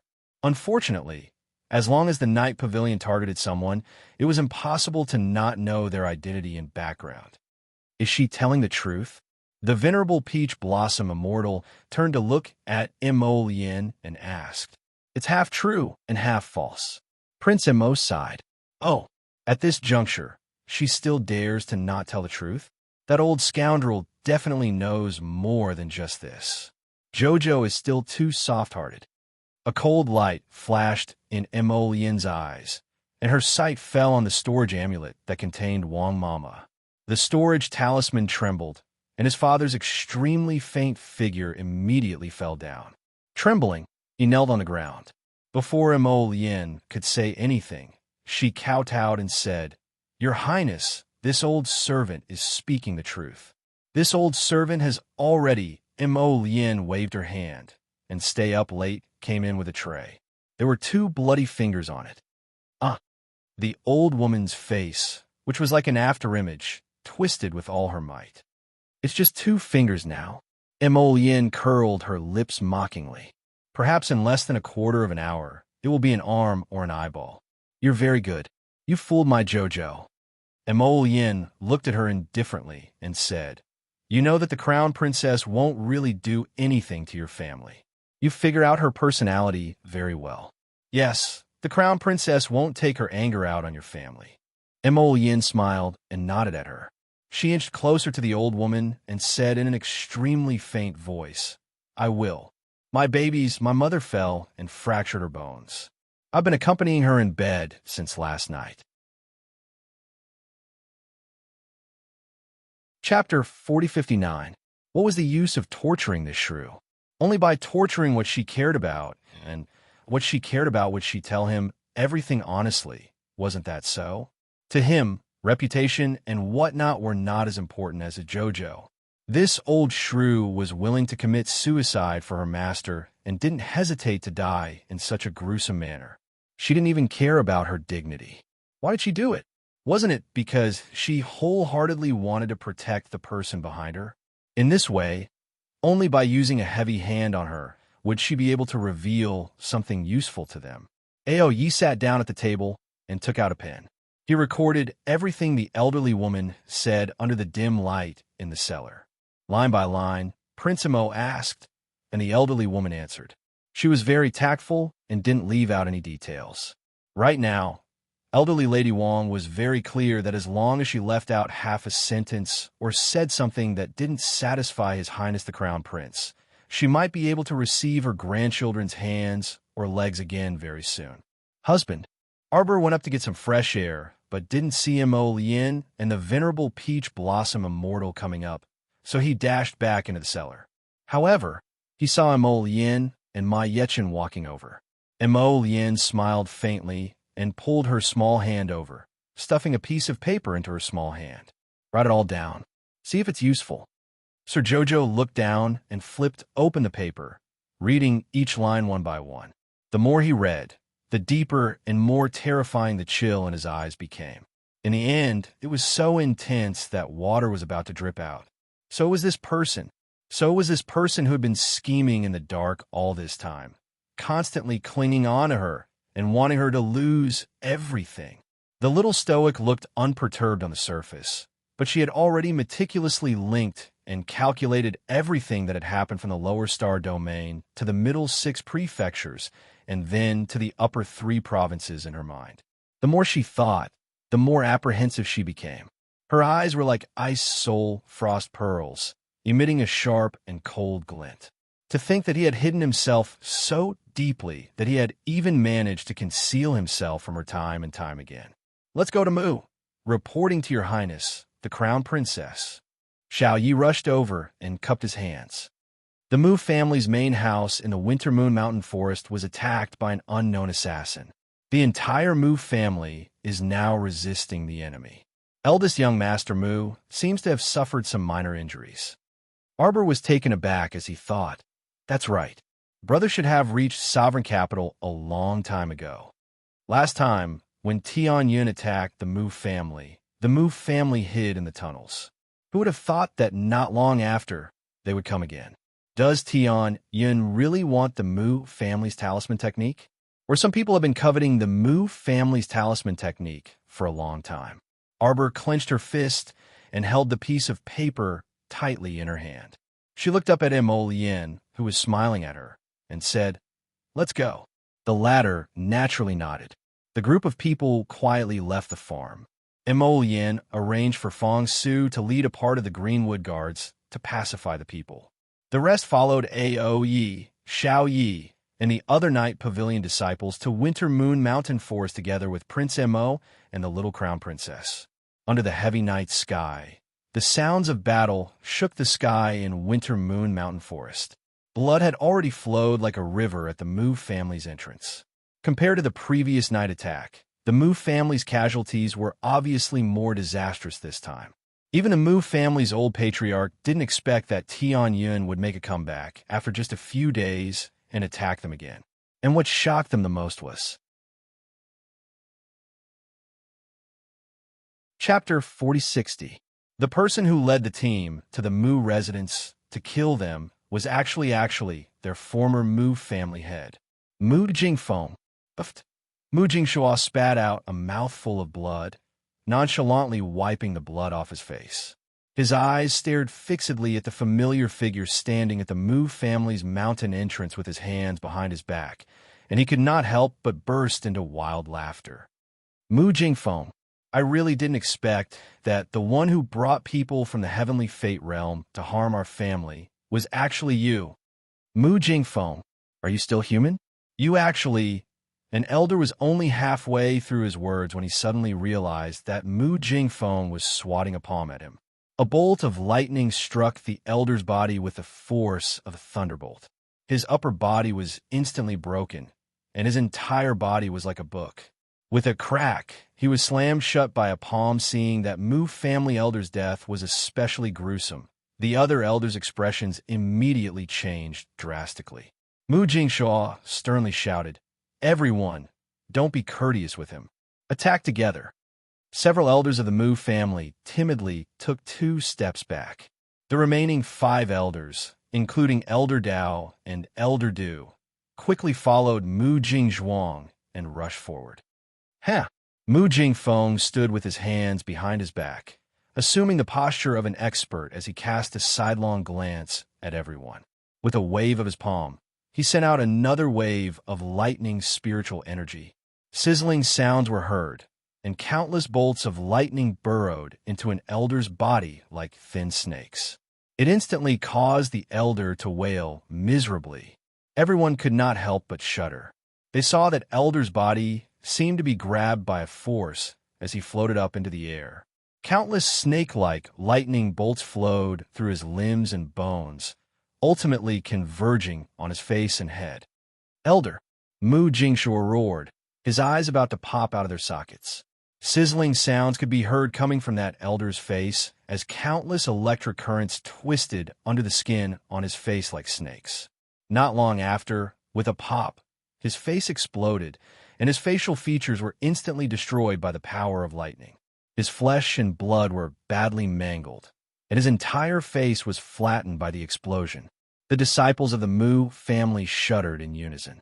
They clenched the weapons in their hands and involuntarily took a few steps back.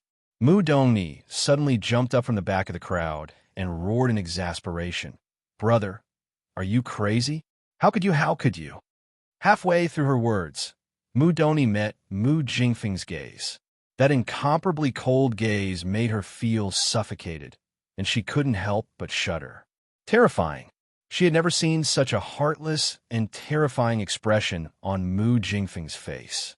Was this still the same big brother of the family, head who always put the family above everything else and regarded the family as more important than the sky? No, this wasn't Mu Jingfeng at all, right? How could a person change so much in such a short period of time?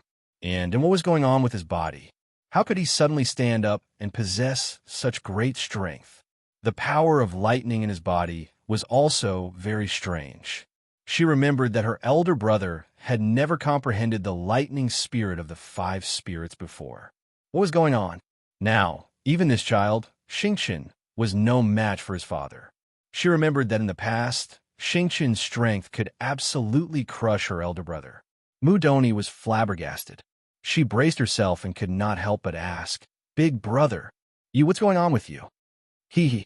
Mu Jingfeng let out a very strange laugh. Chapter 4061.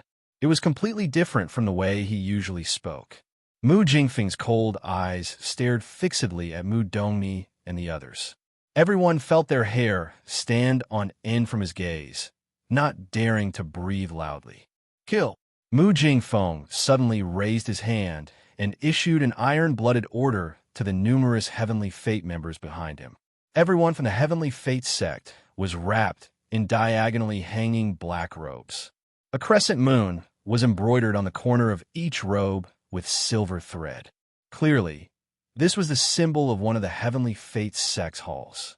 However, under such circumstances, no one paid attention to these marks. Every member of the Mu family was forced to gather all the strength they could to fight against the members of heavenly fate that Mu Jingfeng had brought with him. There was no other reason. If they didn't fight, then they could only wait for death. Mu Jingfeng coldly stared at them, as if they weren't his family, but a bunch of weak ants. His lips curled into a mocking and callous smile, and his eyes faintly flickered with 2 balls of black mist. Kill! With that order, all the disciples of the Heavenly Fate sect charged towards the Mu family at an extremely fast speed. Mu Xingqian drew a spiritual fire in his palm and rustled it into the crowd. The fire spirit wall enveloped several Mu family members around him. At the same time, countless blue talismans flew out of Mu Xingqian's body and whooshed forward, forming a thick defensive shield. Insignificant skill. A trace of anger flitted across Mu Jingfeng's eyes, and he suddenly raised his hand and pointed. More than a dozen attack talismans, also imbued with talisman energy, whooshed into the air. They hit the defensive shield in front of Mu Xingqian by a hair's breadth. Under this attack, the talisman arrays on both sides emitted a long, buzzing sound. Mu Xingqian's defensive shield was instantly broken by the attack talismans. Mu Jingfeng's maniacal laughter filled their ears. Ha ha ha ha ha! I did it! I did it! I'm an Earth Stage Great Talisman Master! Ha ha! I've finally become an Earth Stage Great Talisman Master. Everyone's gazes couldn't help but slightly focus. Elder Dao couldn't help but tighten his grip on his weapon. An Earth Stage Great Talisman Master? What kind of terrifying existence was this? In the entire Mu family's several hundred years, the number of Earth-grade Great Talisman Masters could be counted on one's fingers. Mu Jingfeng, that vile spawn, was actually a step ahead of others and advanced into the ranks of Earth-grade Great Symbol Masters. Bastard! A furious roar pierced through everyone's heads. Mu Xingqian clutched his chest, forcibly suppressing a mouthful of blood. Looking back, he saw his grandfather, Mu Tsong, leading more than a dozen Mu family elders, quickly moving towards them. Beast, why aren't you stopping? Mu Tsong coldly glared at Mu Jingfeng, his eyes full of disappointment and hatred. Who would have thought that his eldest son, who was so outstanding when he was young, would actually end up in such a state with the Mu family? He actually led people to attack my family. How much does he hate my family? Mu Jingfeng's eyes revealed a trace of hatred as he pointed at Mu Tsong and scolded. You still dare to put on airs in front of me at a time like this? Why are you looking at me like that? This father of his, there was not a single thing that he was satisfied with. Every time, he would look at her with a look of utter disappointment, as if she was nothing more than a bug in a manure pit, completely unworthy of his attention. He hated it too much. He hated his father's heartlessness, stripping him of his position as the family head. Chapter 4062. He hated even more the person who had crippled him and forced him to step onto this underworld path. That's right, he hated them. He came to take revenge on them. However, that little bastard was truly the most hateful. However, he brought people to attack the Mu family this time. Even if he captured everyone in the Mu family, he probably wouldn't let that little bastard submit. After all, this little bastard was incomparably cold and heartless from the bottom of his heart to the depths of his bones. She would not sacrifice her own interests for these Mu family members. Mu Jingfeng narrowed his eyes and coldly stared at family head Mu. If you're willing to hand over the Talisman Remnant Scroll, I can still spare your lives. Big brother, don't keep making mistakes. Mu Doni could not help but cry out. I'm doing this because you're forcing me. Mu Jingfeng sternly looked at everyone, his face contorted malevolently. Xingqian, go to the Ancestral Hall and bring the Talisman Remnant Scroll to Father. Mu Xingqian coldly looked at the man in front of him, as though it was his first time meeting this person. His eyes did not have the slightest bit of warmth for a son respecting his father as he coldly said, Dream on. Ha! Ha ha ha ha ha! Mu Jingfeng's face contorted as he laughed heartily. Men, smash the Mu family's Ancestral Hall for me. Mu Jingfeng's face was frosty as he gave the order. Use this jade talisman to break the array in the ancestral hall. Bastard. Countless Mu family disciples and elders were visibly moved as they glared angrily at Mu Jingfeng's crazy behavior. This was too crazy. As a member of the Mu family, this Mu Jingfeng could actually do such an inhumane thing. Fight it out with them. Mu Jingshua angrily shouted with reddened eyes as he flew toward Mu Jingfeng. You're courting death. Mu Jingfeng sternly shouted and raised his hand to slap Mu Jingshua's chest. With a crack, Mu Jingshua's sternum was shattered by his palm. He flew backward and fell heavily to the ground. Puffed. Mu Jingshua spat out a mouthful of blood and fell to the ground, instantly losing consciousness. Jingshua, shouted Patriarch Mu angrily. He turned his head and looked at the ancestral hall. A group of Heavenly Fate disciples was indeed running in that direction. Mu Jingfeng chuckled. Since you won't give it to me, then I can only personally bring my men over to get it. Several disciples of the Mu family who had come forward to intercept the Heavenly Fate sect were chopped to the ground. They could only watch as hundreds and thousands of Heavenly Fate sect disciples in black robes ran towards the ancestral hall. Smash it for me, Mu Jingfeng bellowed. All the disciples of the All Fate sect swarmed forward and smashed the tablets in the ancestral hall. The disciples of the Mu family rushed over, but the ancestral hall was originally only so big. In addition, everyone was crowded there, so they couldn't play at all. As soon as the battle broke out, half of the ancestral hall was affected by the power of the battle and collapsed with a rumble. When Arbor arrived, he saw this scene. Her mother's memorial tablet was held in her big brother's arms. Her big brother's chest was stained with blood, and he was currently fighting with 2 Tianyun subleaders. From the looks of it, he was at a disadvantage. Who dares to disturb my mother's rest? Arbor's voice was ice-cold. All of you can die for me. Boom! A ball of divine power unexpectedly exploded in the middle of the group of Heavenly Fate disciples. The divine power ball, with a large area of destruction, instantly blasted many Heavenly Fate sect disciples into pieces. Wails of agony filled the air. The 8th night watch ends. I'm sleeping soundly. I'm exhausted. Chapter 4063. Little Bastard. Mu Jingfeng had just let out a curse when he saw a black flame heading straight for his face. It was fast, so fast that it was practically impossible to dodge. Mu Jingfeng's expression changed slightly. He only had time to apply 7 to 8 defensive talismans on himself before colliding with that black flame. He was instantly engulfed by the black flame and sent flying. Mu Jingfeng simply did not dare to believe his eyes. He was actually sent flying by someone else's black flame. When his body landed heavily on the ground, and he heard a crisp sound coming from his back, he belatedly realized that he had been knocked to the ground by someone. How is this possible? He had already risen to become a 6th-level god tier master, alright? That was why he could crush Mu Xingqian and most of the people in the Mu family. But now, he was actually crawling on the ground like a dead dog. He completely did not dare to believe that he had actually been hit by someone and was lying on the ground again. No, that's impossible, that's impossible. Mu Jingfeng lay on the ground and shook his head repeatedly.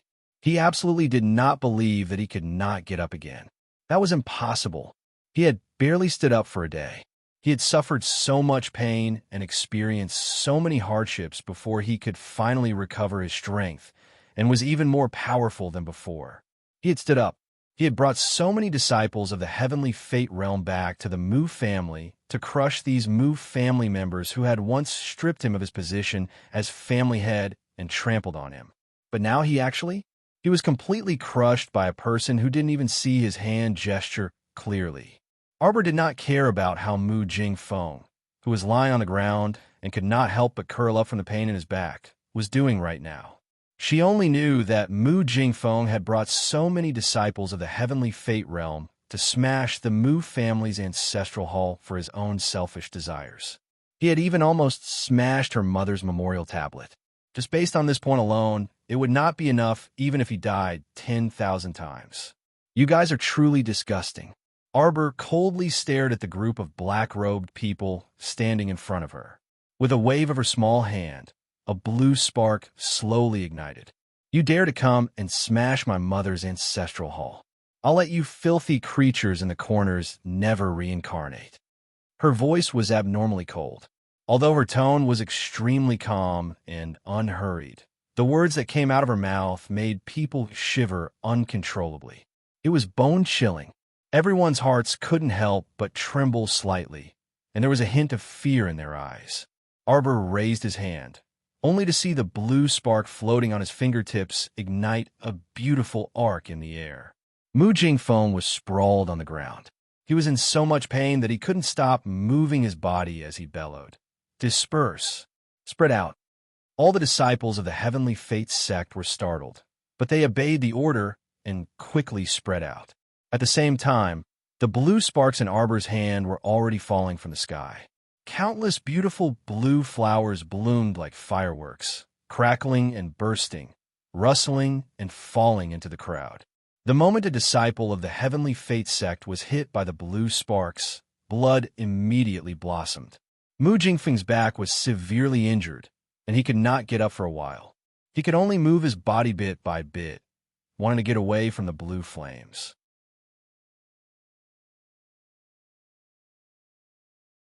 Chapter 4064. However, these little blue flames attacked indiscriminately. Mu Jingfeng was sprawled on the ground, so it was difficult for him to move, so it was naturally difficult for him to avoid being hit. After several blue flames exploded on his body in succession, Mu Jingfeng couldn't help but snort angrily. He shouted sternly, "Arbor, you unfilial daughter, you actually dare to treat your father like this?" Arbor turned a deaf ear to this person's clamor. Blue spiritual cleansing fire poured out endlessly, and countless blue flames blotted out the sky and formed a nebula in midair. With a light tug from the little stoic's slender hand, they abruptly plummeted downwards. The blue flames seemed to be sentient and smashed towards the black-robed people as if they had grown eyes. In the blink of an eye, they had already smashed a dozen or so Heavenly Fate disciples to the ground. When the surrounding Mu clan disciples heard this, their spirits were greatly roused, and they each gripped their spirit weapons and fought back with all their might. If they didn't counterattack now, what were they waiting for? This was a once-in-a-lifetime opportunity, and they wouldn't have another chance if they missed it. At this time, the Mu clan disciples were also riled up by the killing.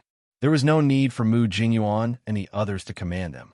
These Mu clan disciples automatically formed small teams and cooperated with each other to charge at those unlucky black-robed people of the Heavenly Fate sect. Although the Mu clan disciples weren't very cooperative, fortunately, both sides were actually completely exhausted after a round of fighting. The Heavenly Fate sect's people were being suppressed by the Little Crown Princess's group, so how could they exert even half of their strength? Hence, the Mu clan disciples seized this opportunity to swiftly counterattack. They didn't care about any order or morality as they ganged up on one person and beat them up violently until they annihilated them. Arbor looked on coldly from the sidelines. He stood outside the crowd and slowly walked towards Mu Xingchen. Along the way, not a single Heavenly Fate sect disciple dared to rush in front of her to court death. In reality, she didn't even need to lift a finger if there were any blind people who wanted to jump in front of her. Mo Yin, He Chun, and the others would have dealt with them remotely long ago from 3 feet away. With an icy expression, the little crown princess stepped on the blood-soaked ground and slowly arrived in front of Mu Xingchen. She reached out to take her mother's memorial tablet from him. "Jojo." Mu Xingchen heaved a sigh of relief, but before he could say anything, she flicked a healing pill into his mouth. Arbor lowered his head slightly, revealing half of his slender white neck. Her eyes were extremely focused as she slowly took out a handkerchief from her sleeve and carefully wiped the 2 drops of blood on the memorial tablet. She carefully cleaned it up and gently stroked the spirit tablet with her small hand. As he turned around, he said coldly with an indifferent expression, "Kill them all on the spot. We don't need anyone alive." Yes, countless black shadows obeyed the order and rushed into the battle circle. They caught the black-robed man and chopped his head with 3 sabers and 2 swords. Countless unlucky disciples of the Heavenly Fate sect immediately fell to the ground, unable to get up. The disciples of the Mu family held the swords in their hands and retreated to the side in a daze, because there was no need for these weak chickens to make a move. The underworld court guards took over the mission of killing him, and they acted quickly and decisively. In less than a moment, they eliminated more than half of the Heavenly Fate sect disciples as if they were chopping vegetables. A underworld court guard kicked away a Heavenly Fate sect disciple beside him. As he turned around, the sharp edge of his sword sliced open the throat of a black-robed man behind him. The cold light flashed past as fast as lightning, dazzling everyone's eyes. Chapter 4065. A head was sent flying into the distance. The Nethercore Guard were well-trained and moved extremely quickly. Every one of them controlled their divine power and attached it to their spirit weapons. They never wasted their energy hitting the other party's limbs and only focused on chopping off the head. What was the use of a Providence disciple if you didn't chop off his head? So what if you only hit his limbs? He could still move no matter how crippled he was. The Mu family disciples were all dumbstruck at this moment, and many of them looked down at their hands in a daze. Just a moment ago, they were still being beaten to a pulp by these crooked cultivators and were practically powerless to retaliate. After the young crown princess led her men over, the situation immediately reversed. What kind of strength and influence was this? No one wanted to admit that they were weak, but this was the reality. Compared to these well-trained soldiers, their Mu family disciples were truly a sheet of loose sand. No wonder the young crown princess looked down on them back then. When the Mu family elders thought of this, they couldn't help but exchange glances and sigh quietly. Reporting to the crown princess, another court guard swiftly arrived in front of the young crown princess and reported with a salute, "The Providence disciples have all retreated to the rear court." After them, Arbor ordered coldly, "Kill them all." "Yes." Arbor looked back at his eldest brother, who was slowly recovering, and said with a nod, "If there's nothing else, come with us." Mu Xingqian nodded and caught up with the little fellow. Mu Xingqian was extremely silent the entire way. If it weren't for the little stoic glancing back from time to time, it really would be very difficult to sense his fluctuating aura. "You're upset?" Mu Xingqian maintained his silence, but his tightly clenched fists that were pressed against his sides repeatedly demonstrated how terrible his current mood was. "Because your father brought people to smash the Mu residence and kill the Mu family clansmen?" Mu Xingqian abruptly looked up at her, a trace of pain and anguish in his eyes. "Jojo, he's also your father." Arbor let out an indifferent sneer. After a while, that cold voice sounded in Mu Xingqian's ears. "She's not anymore." Mu Xingqian's heart trembled. He glanced sideways at her, only to see an indifferent expression on her cold little face. This was true indifference. There was not the slightest fluctuation in her emotions. It was as if Mu Jingfeng was just a stranger to her. In fact, this was indeed the case. To Jojo, Mu Jingfeng had never fulfilled his duty as a father. When Jojo was struggling to survive in the lower star field, what was Mu Jingfeng doing? He spent Long Chiyun's dowry, ate delicacies, and raised a charming mistress. He enjoyed all the glory, splendor, and wealth. He was of no help to Jojo at all. Even after Jojo returned to Shenzhou, if he was willing to show a trace of kindness to Jojo, perhaps the father and daughter would not have ended up like this. No, there was nothing. Mu Jingfeng probably only coveted Jojo, spied on her, and used her.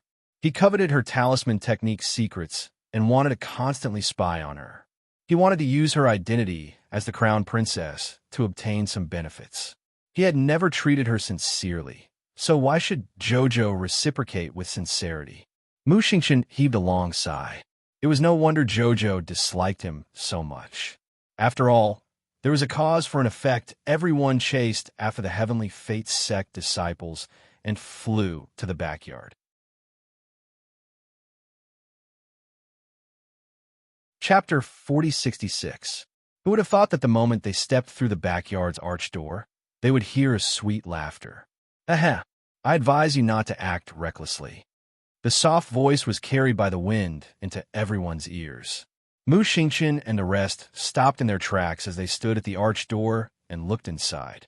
Over 300 black-robed, heavenly fate sect disciples came out from one end of the garden and surrounded a red-clothed beauty like stars drying the moon. That beauty wore a thin and soft satin dress with a bow tied at her chest. Her dress was loose, revealing half of her round shoulders. Thorny Rose, Mu Jingfeng called out with slight excitement. He did not expect that Vice Hall Master Thorny Rose would also come. Then, there was definitely hope for him. However, that woman called Thorny Rose merely cast a sidelong glance at him and immediately revealed an extremely disdainful expression.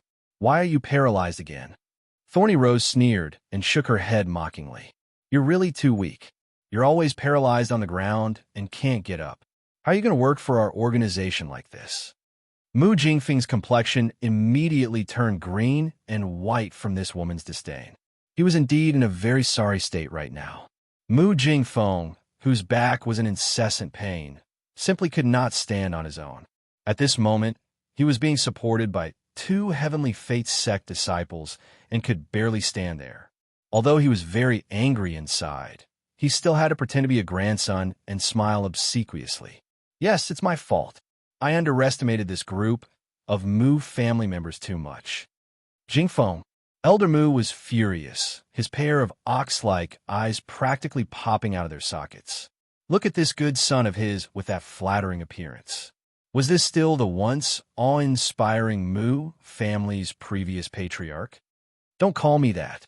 Mu Jingfeng angrily glared at Mu Tsang, his eyes brimming with hatred and anger. If you truly had the slightest bit of familial affection for me, you wouldn't have caused me to be in this state today. The Mu family's first elder's face darkened, and he could not help but sneer mockingly. Why don't you find a reason from yourself? Why did ancestor Xiaoyang change your position as patriarch? This shows that you simply don't have the ability to sit in this position. Shut up, Mu Jingfeng screamed, his entire body trembling in agitation. The 2 Heavenly Fate disciples who were supporting him were already exhausted after the battle. At this moment, Mu Jingfeng's entire body was trembling and struggling, and they nearly failed to support him. Mu Jingfeng hurriedly turned to look in Thorn's direction and begged with a fawning expression, Vice Hall Master, please give me another bottle of recovery medicine. I will cherish it this time. I won't let myself fall again. Humph. Thorny Rose let out a cold snort from her nose. Clearly, she disapproved of his words. Mo Yin and He Chun frowned and couldn't help but look at each other. They both had some doubts in their hearts. Recovery potion? From Mu Jingfeng's tone, it seemed to be very magical. However, he and He Chun were very clear that Mo Yin's attack had completely destroyed Mu Jingfeng's lumbar bones. Logically speaking, if Mu Jingfeng did not have a peerless doctor like Jojo to treat him in this lifetime, there should be no possibility for him to stand up. However, from his words, it seemed that he was very confident in this recovery potion and felt that once he consumed it, he would immediately be able to move again. Please, Vice Hall Master Thorny Rose, Mu Jingfeng flattered. Chapter 4067. For the sake of that bottle of recovery medicinal liquid, Mu Jingfeng did not hesitate to crawl over while trembling in front of everyone, completely throwing his dignity to the back of his mind. The group of Mu family's disciples simply looked at each other in dismay, their eyes revealing disbelief. Was this kind of person really their former family head? Why you bastard! Elder Mu Tsang was so angry that his face turned slightly pale, and his lips could not help but tremble. Matriarch Mu sighed and walked to Elder Mu's side. She raised her hand and stroked his chest. Old master, don't be too agitated. Mu Jingfeng was now willing to submit to Tianyan. He truly did not care about his own face at all. In front of everyone in the family, his disgraceful behavior was simply unbearable to watch. She stepped on Mu Jingfeng's head, which was lying in front of her, with her bare feet. All right, seeing that you're so tactful, I'll give you another chance. Thank you. Thank you. Vice Hall Master Two-Way. Mu Jingfeng raised his head in pleasant surprise and reverently held up the other party's foot with both hands. Arbor expressionlessly watched everything unfold before him. He was unlike the other Mu family members, whose eyes revealed resentment, anger, shame, and humiliation. She did not have any expression and merely watched indifferently from bystander. She watched as this stinking bug consumed the medicinal liquid that the woman threw to him. She watched as he ecstatically poured it into his mouth. She watched as his body curled up in pain, rolling back and forth on the ground while howling angrily. She watched as he carelessly gnawed on the soil in the garden like a pitiful bug. His fingernails dug into his skin until his palms were drenched in blood and not a single piece of flesh was left intact. In the end, the disheveled Mu Jingfeng finally stood up. However, his face seemed to have slimmed down and aged quite a bit. His entire person was even more emaciated. Arbor shook his head. This recovery medicinal liquid should be one of the improved medicinal liquids produced by Tianyin. Due to the black crystal controlling their consciousness, as long as their heads weren't chopped off, their bodies could still twist and shake no matter how serious their injuries were. Even if it couldn't walk upright, it could still crawl like a snake or twist like a worm. This kind of recovery medicine was a kind of medicine that allowed the members of the Sky Fate organization to get up, no matter how serious their injuries were. It sounded miraculous, but it was only a kind of medicinal liquid that treated the symptoms but not the root of the problem. A body that had recovered so quickly. Had it really recovered? Not at all. For example, Mu Jingfeng's back had suffered such a serious injury. Would he really recover after taking the recovery medicine? No, his bones were still broken, and his meridians were still in a mess. This kind of medicinal liquid only allowed him to have a final radiance of the setting sun for a short period of time. To put it bluntly, he was depriving Mu Jingfeng of his 5 senses and 6 senses. His nerves could no longer feel pain. He was no longer human. Previously, when she saw Mu Jingfeng struggling on the ground, she had been giggling nonstop. Now that she saw Elder Mu Tsang's face full of anger and wanted to surround them with people, she could not help but sneer. I advise you to take a good look before making a move. This woman smiled at Elder Mu with certainty. She then waved her hand and had people escort the group of women from the rear residence forward. Chapter 4068. The first to bear the brunt was Madame Mu, who was tied up at the front, as well as the 5th branch's Madame Hua, the 4th branch's 5th Miss, Mu Rockin, and several other female members of the Mu family. Mu Qingya's face was slightly pale as she looked at Mu Jingfeng, who was in a sorry state. It was obvious that she had seen the scene just now. At this moment, her eyes were filled with tears as she looked at her husband with hidden bitterness, as though she was very distressed by his changes. Her tears silently flowed down drop by drop. Old Master, save us, Old Master. The group of weeping women, who were detained by the All-Fate sect's disciples, cried and begged for mercy one after another. Matriarch Mu's expression changed slightly. Ever since the incident, she had been protected by Old Master Mu's people. At that time, they had also sent people to the inner residence to search for the other family members.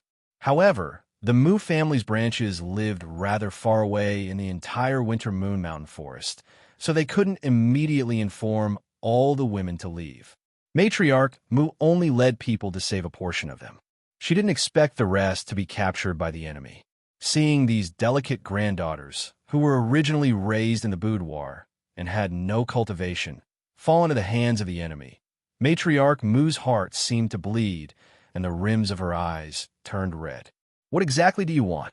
Matriarch, you're a reasonable person. Shen Qianwei giggled. We've already told you the purpose of our trip.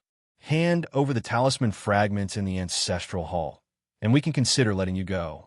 Actually, we really don't want to be enemies with the Mu family. Matriarch Mu sneered.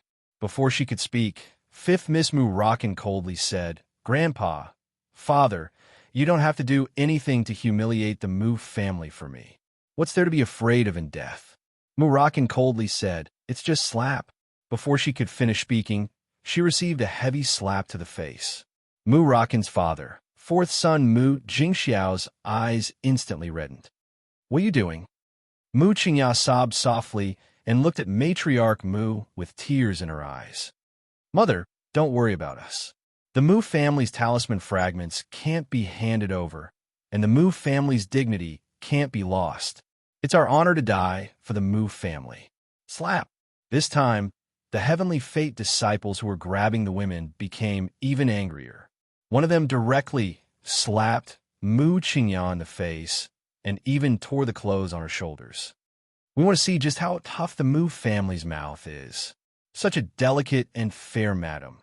Ah, it's really embarrassing to reward her to us brothers." Ha ha ha ha ha. Following the strange laughter, Mu Qingya's tears fell one by one, but she still tightly pursed her lips and put on an unyielding look. She lowered her head and refused to make a sound. Qingya. Matriarch Mu's heart softened immediately. Qingya, this child, had been working hard for the Mu family for so many years. She had taken care of the family's affairs from top to bottom. Such a gentle and kind-hearted child. How could she bear to watch her suffer like this? Arbor suddenly sneered. "How long are you going to act? Acting every day, deceiving this and that. After deceiving so many people for so many years, I just want to ask you, is it tiring to live like this? See you tomorrow."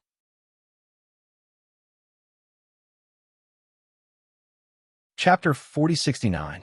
The surroundings were silent, except for Arbor's faint, questioning voice. There was no other sound. Inexplicably, many of the Mu family's disciples seemed to have even lightened their breathing a little. They could clearly feel that the little crown princess's mood was fluctuating like a violent storm.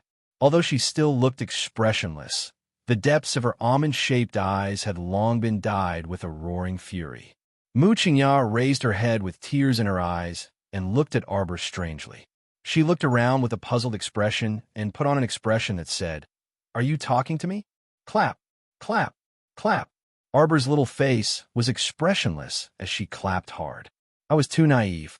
I didn't know there was someone with such superb acting skills in this world." In the most prosperous opera house in the imperial capital, the most famous entertainer's acting ability is not even 100,000th of First Madam's. The first time you ordered to clean up the Mu family, you didn't get the talisman remnant scroll. You were very unwilling, right? It's only been a few days, and now there's another wave.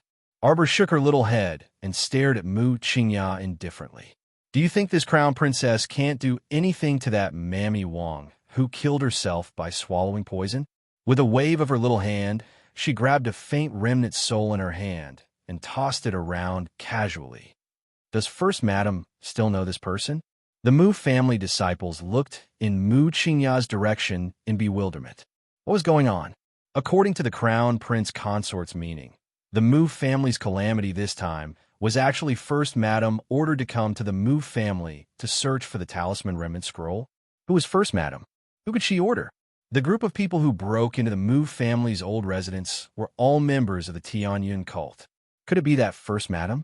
Everyone's eyes involuntarily shrank, including old Master Mu Tsong, and they all looked in First Madam Mu's direction in disbelief.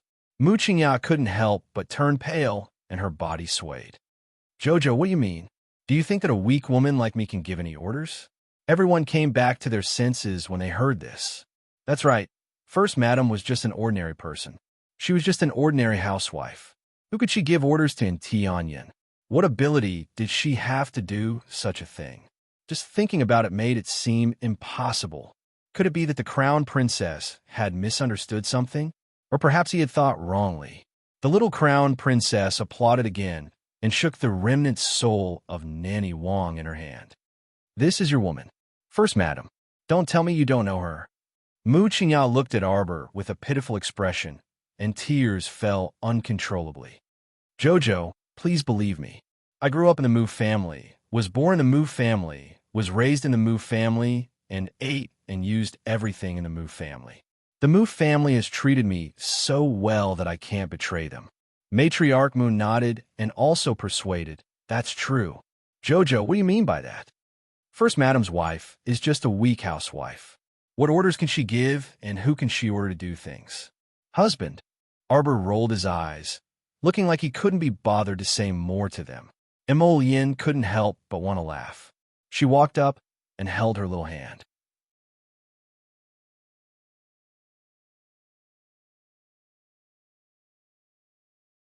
Chapter 4070. The little girl had said less than 3 sentences, but she already felt like she had said everything she wanted to say. It was really funny. Yin turned to look at Madame Mu and said in a low voice, "Bring her here." Soon, an old nanny in green clothes was gagged. Her shoulders kept twisting as she was pushed and escorted over. Mu Qingya glanced at the old woman, but her expression didn't change at all. Her gaze toward Qiao Mu was still gentle and benevolent, but it also contained a bit of helplessness and bewilderment. It was as if an elder could unreasonably condone the younger generation's unreasonable behavior. She sighed softly. Nanny Chiao, who was beside her, glanced at the little crown princess but didn't say anything. The maid, Song Lu, couldn't help but yell angrily, "Crown princess, our madam is so good to you and always thinks of you. She doesn't dare to neglect you in anything. How can you do this? Can you just find 2 old maids who are not familiar with her to slander her? Since we brought them here, it means we have complete evidence." Aoyi kicked the nanny in the back of her knee, causing her to kneel on the ground in pain. She flopped and fell at Arbor's feet. "Madame Mu should be very familiar with this Zhang Huilon." Aoyi smiled faintly and kicked the woman. "Madame Mu, why don't you take a closer look?" Madame Mu's expression was cold. She glanced at Nanny Zhang from the corner of her eyes and shook her head. "I don't know this person, and I don't know what you're talking about." Arbor looked at her with a frosty expression for a long time before saying faintly, "You've already exposed your identity. Tianyun, Fei Tian, Hall Master, Mu Qingya." Qiao Mu tossed a confession certificate in front of her, allowing it to flutter to Mu Qingya's feet. "What nonsense are you talking about?" Song Lu was furious. She pointed at the sharp blade pressed against her neck. "Don't you see what this is? Tianyun's people broke into our Mu clan and captured us, but now you stop acting." Yin interrupted Song Lu's words and did not even look at the other party. He stared at Mu Qingya for a long time before nodding with a smile. "The Hall Master of the Soaring Heavens Hall is indeed very capable. You didn't waste your years of painstaking effort and hiding in the Mu family. Zhang Huilon is the spy you placed in the Long family. I've always found it strange. When did the Long family branch in the imperial capital surrender to the Heavenly Fate Empire? So it turns out that everything is related to your operation." Mu Qingya looked at Yin in astonishment. She tightly gripped the handkerchief in her hand, and with tears in her eyes, she asked in confusion, "Your Highness, why do you say that? Stop pretending." Qiao Mu was so disgusted by her that she abruptly pulled her husband behind her. She glared at Mu Qingya in disdain and said, "Don't use your little white face to look at Xiao Qiao's lotus. It's disgusting." Nanny Qiao supported Mu Qingya, who was on the verge of collapsing, and said in a low voice, "Crown Princess, please be careful with your words. Ever since you returned to the Mu clan in the Divine Province, ask yourself honestly, has Madame Mu ever mistreated you? Madame Mu treats your mother with the utmost sincerity. Even biological sisters can't be better," Nanny Qiao said coldly.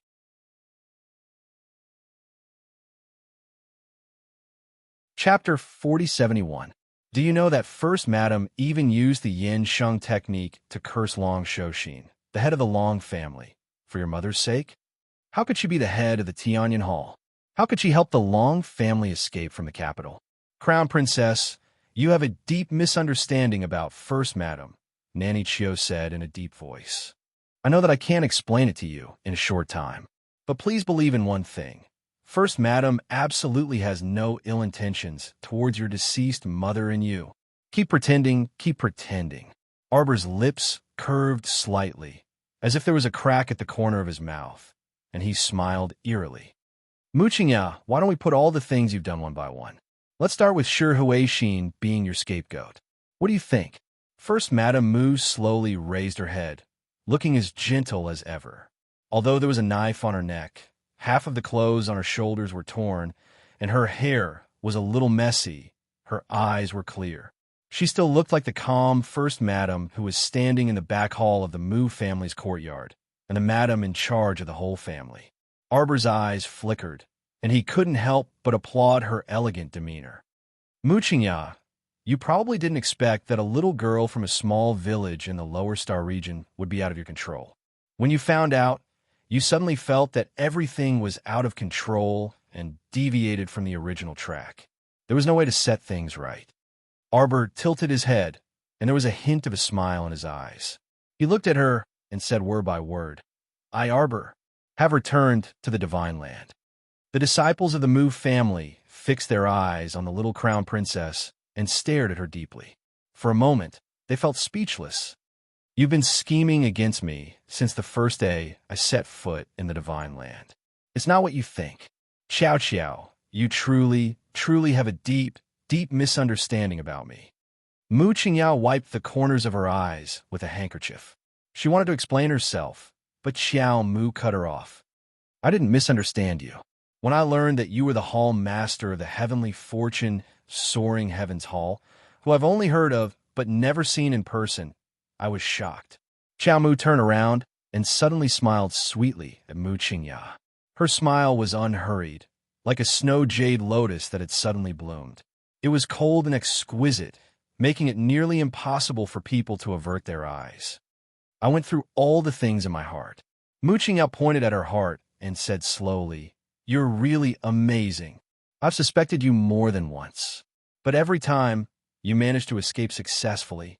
You gave me the feeling that you're a perfect person. Gentle, skilled, noble, and even flawless. Yu Qingya, Mu Qingya's assess heart. Mu Qingya looked at her with tears in her eyes. Tears fell one after another, and she reached out to cover her heart. She's. You and I both know Shi Huixin's identity very well. Xiao Mu gazed at her deeply. The probability of pulling off so many petty tricks under the nose of the matriarch of the household who has been managing the Mu clan for so many years is practically zero.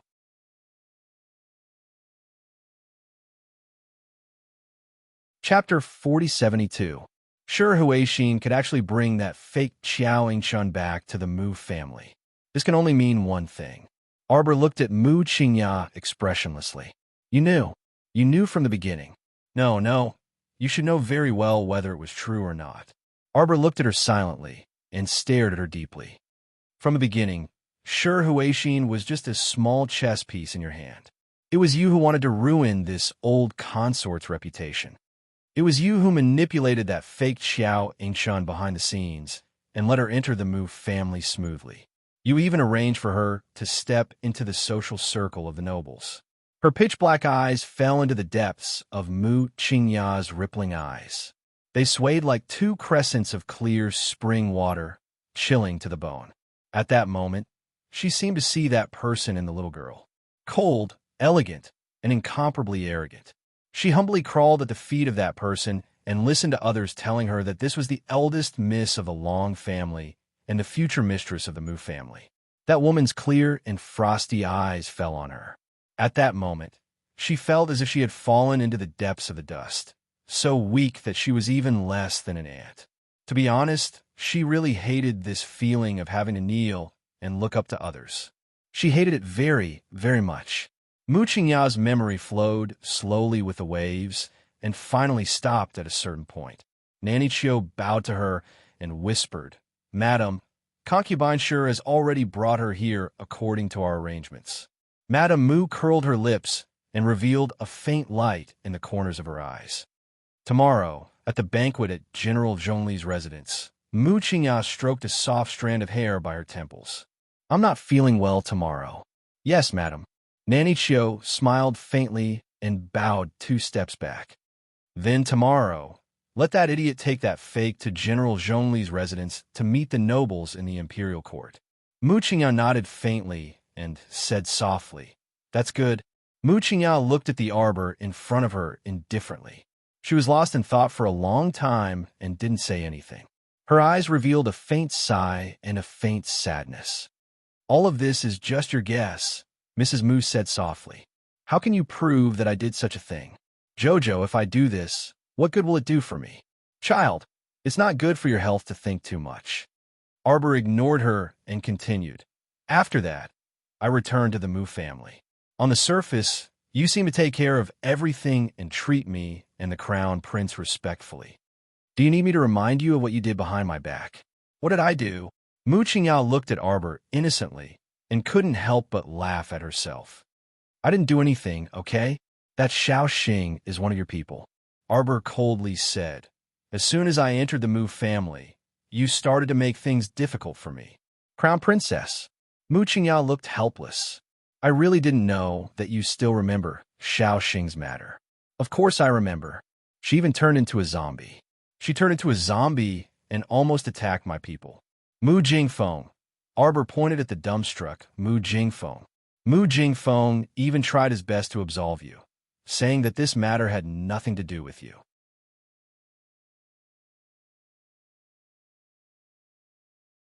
Chapter 4073. But how did a perfectly fine person suddenly turn into a corpse in the woodshed? There's no need to say how many improved potions the Hall Master of Tian Yun's Soaring Heavens Hall has, right? Is what she said true? Mu Jingfeng finally regained his senses. His hair was disheveled and covered in blood as he stared at Mu Qingya, who had a knife at her neck. Is what she said true? Of course not. Mu Qingya let out a long sigh. "I'm just a weak woman. How can I be the Hall Master of the Heavenly Fortune Club? Jingfeng, we've been husband and wife for so many years. I do hate you for forcing me against my will back then, but all these years, what I've done for you, what I've done for the entire Mu family, what I've sacrificed over 10 years of my youth, what I've done for this family. Can't you see it?" As Mu Qingya spoke, her eyes flickered with tears, as if she had suffered a great grievance. Her expression was abnormally miserable. However, Mu Jingfeng took a step back and glanced at her with a trembling gaze. He realized that he really couldn't understand this wife of his who had shared a bed with him for so many years. "Old master, old madam." Mu Qingya looked at the two elders with tears in her eyes. "Even you two believe it? You believe that I'm a member of that evil cult? You believe that I, Mu Qingya, have done anything to let down the Mu family?" Old madam heaved a long sigh, and her gaze swept toward Xiao Mu. "Xiao, is there a misunderstanding?" "There's no misunderstanding," Arbor said indifferently. She had never thought that these people from a Mu family would stand by her side, nor did she think that someone from a Mu family would be able to stand by her side.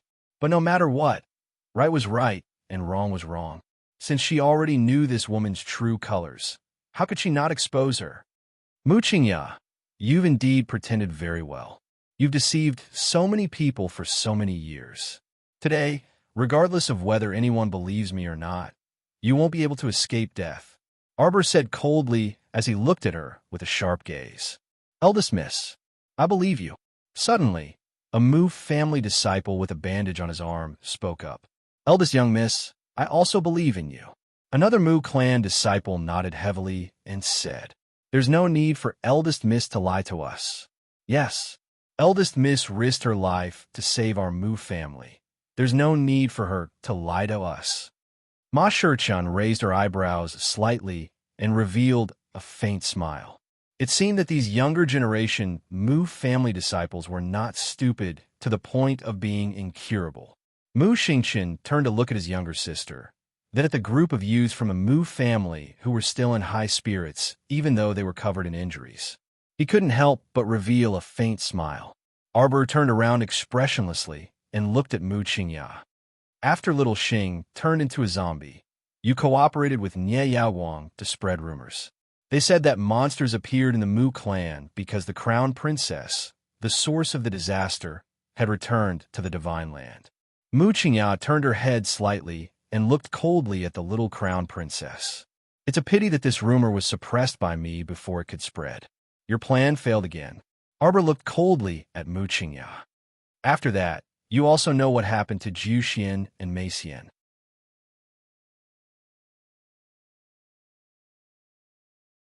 Chapter 4074. There's no need to deny it. In fact, you've contributed a lot to the entire Mu family all these years. You've taken care of the Mu family from top to bottom, and the entire Mu family's affairs are in your hands. How could you not know the movements of the two girls? Those two girls who want to climb into your bed were nominally sent by concubine Sure. But in fact, you were the one who added fuel to the fire and watched coldly from the sidelines. You can't get away with all this. But in the end, after the incident, the one who was punished was concubine Sure, who took the blame for you. Sure, Huaixin is really miserable, Arbor said coldly. From the beginning to the end, she was a chess piece in your hands. She played wherever you wanted her to play. In the end, she was killed by your vicious, rotting talisman from a distance. Mu Jingfeng, this fool, even accused me of killing her. How could he know that there should be a talisman hall in Tianyin? I've dealt with a lot of people in your hall. For example, that Black Cat Master. He's from your subordinate Clear Sky sect. In fact, he should be from Tianyin's talisman hall. Mu Qingyao looked at Arbor with a smile in her eyes. For a long time, she just looked at her with a smile on her lips. Her eyes were calm, as if at this moment, she hadn't revealed the little girl's hidden identity. Kaidai Pavilion, Zhanhua Workshop, and Despondent Pavilion are all properties left to me by my mother. Is it wrong for me to take them back? Arbor looked at Mu Qingya. That's my mother's dowry. It's my mother's things. It's mine. Mu Qingya's smiling eyes gradually turned cold, and her lips curled into a faint sneer. You were dissatisfied, but you had no choice but to give the property to me. So you sent people to Kaidai Pavilion and set fire to people. You secretly forged my handwriting and tricked Saishio into taking the poison letter to Kaidai Pavilion. Even if the fire didn't kill people, the poison would have ruined Kaidai Pavilion's reputation and made my reputation notorious. But I suddenly came back from the academy. I took control of the situation and made your scheme fail again. You actually hate me for messing up all your plans. Although I came back in time to deal with the Kaidai Pavilion matter, Kaishio was injured. The 8 members of the Zhang clan were instigated by you to cause trouble. Although they are detestable, they don't deserve to die. 8 lives were lost just like that in the prison. I admit that you won that time. You're really amazing. The little crown princess walked towards her and stood 3 steps away from her. She looked at her indifferently. I have suspected you 3 times. All 3 times, nothing happened. Can you tell me the truth now? I'm really curious. Arbor looked at her and said, I don't know what I've done to offend you that you can send people after me again and again. Time and time again, you want me to feel like I'm in hell, living a miserable life. In this life, you have no hope of fulfilling your wish, because you have already fulfilled it in your previous life. Why? Mu Qingya tilted her head slightly, and her cold eyes became colder and colder. Suddenly, her fingers twitched, and she lightly pushed aside the knife against her neck. She then gave Qiao Mu an extremely faint smile. Do you want to know? You'll never know in this life, Mu Qingya said coldly. Protect the Hall Master, Granny Chio shouted.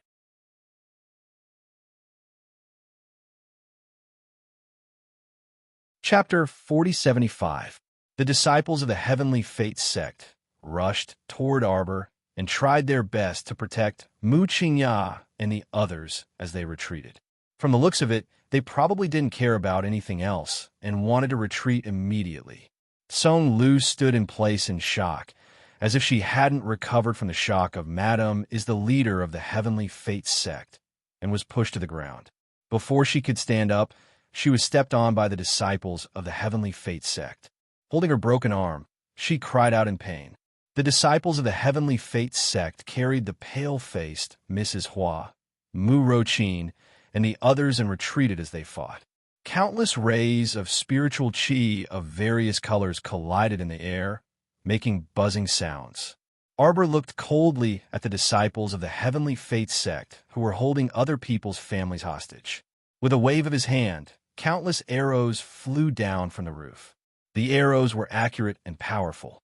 Each arrow pierced through the neck of a disciple of the Heavenly Fate sect, knocking them to the ground and killing them instantly. Mu Qingya said coldly, "Use them as shields." Mrs. Hua was horrified to find that she had been lifted up in the air, blocking the heads of Mu Qingya and the others. If there were arrows flying down from the sky, they would definitely turn her into a hornet's nest. Mother! Mother! The young masters of the fifth branch were so anxious that they jumped up and raised their swords to charge forward, but they were stopped by the disciples of the Heavenly Fate sect in the front row. Crown Princess, Mu Qingya said coldly. Mu Qingya said coldly, "You don't care about the lives of 20 to 30 women here. Let's leave this place in exchange for these people's lives." Mu Qingya said calmly and elegantly. She didn't have the feeling that she was forced into a desperate situation and had no way out. Even at this very moment, her identity had already been exposed, and she was seen clearly from head to toe. She still acted like an elegant and dignified madam. She was calm, and her eyes were cold and indifferent. She didn't give off the slightest feeling of being seen through. She was so calm that Mo Lien and the others couldn't help but look at her in a new light. For an ordinary woman to become the leader of the Heavenly Fate sect, it was definitely not due to luck. She was capable. In fact, except for the fact that this woman had no cultivation, her mind, judgment, and even vision were very shrewd and unique, far better than those women raised in boudoirs. "Let them go," Arbor said coldly. Mu Qingya sneered. "Do you think I'm a fool? Now that I've released her, I'll let you do whatever you want without any cover. You don't have a choice." The young crown prince consort's icy voice weighed down on everyone present, causing their hearts to sink. "If I can't live, then why should I listen to you?" Mu Qingya sneered and pressed the dagger in her hand against Madame Wu's neck. "All of you back off. Retreat to the middle court. Now." Arbor's voice to the Heavenly Fate sect, to the heavens to her, to the ground twos, to head to the Heavenly Fate sect. "Madam, sect to sex to kill, sex to kills. I've said it before. Today, all of you will die here." Arbor interrupted sex words indifferently and said word by word, "No one can leave unscathed after disturbing my mother's sleep." Mu Qingya, who had been as calm as ever, finally cracked her expression. "Are you really so ruthless and decisive? You don't care about their lives at all?"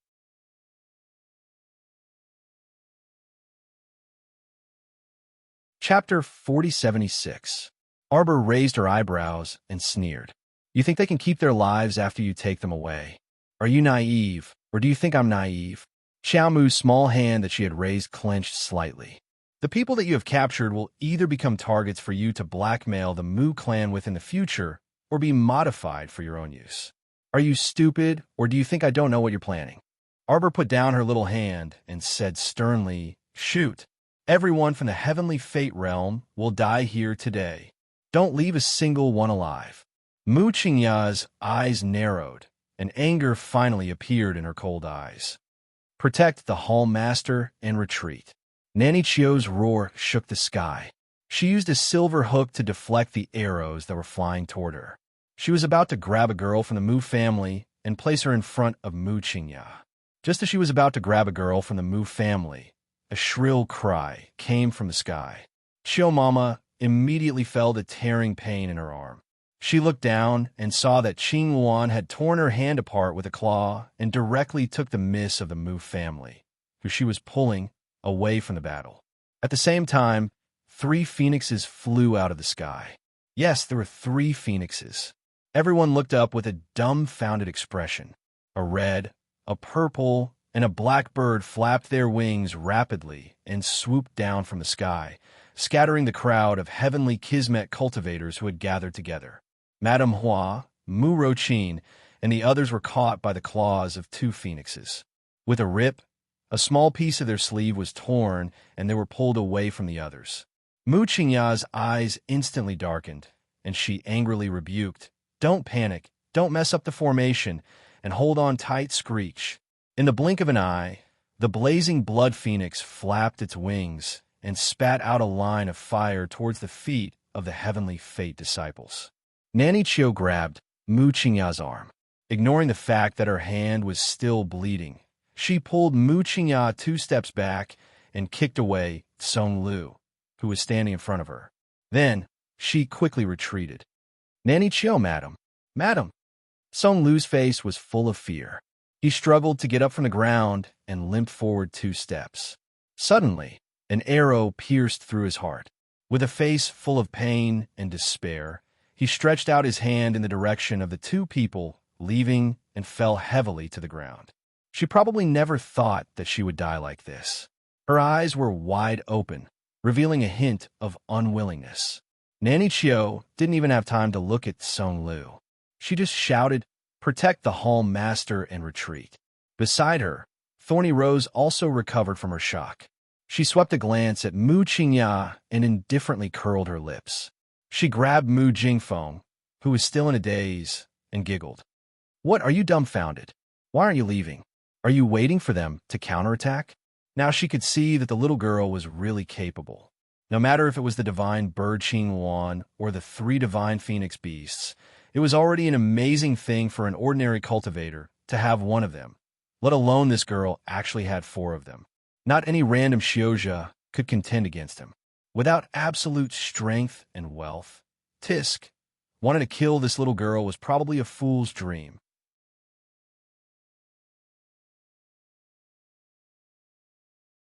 Chapter 4077. Not to mention Mu Qingya, who didn't have any cultivation. Even if the hall masters of other halls were here, they would definitely suffer in the hands of this little girl. So a wise man submits to circumstances. It was best to leave quickly and avoid suffering such a great loss. Tao Wei quickly retreated with her people. Although the ordinary Heavenly Fate disciples were all quite strong, how could they be a match for the well-trained Hades court guards?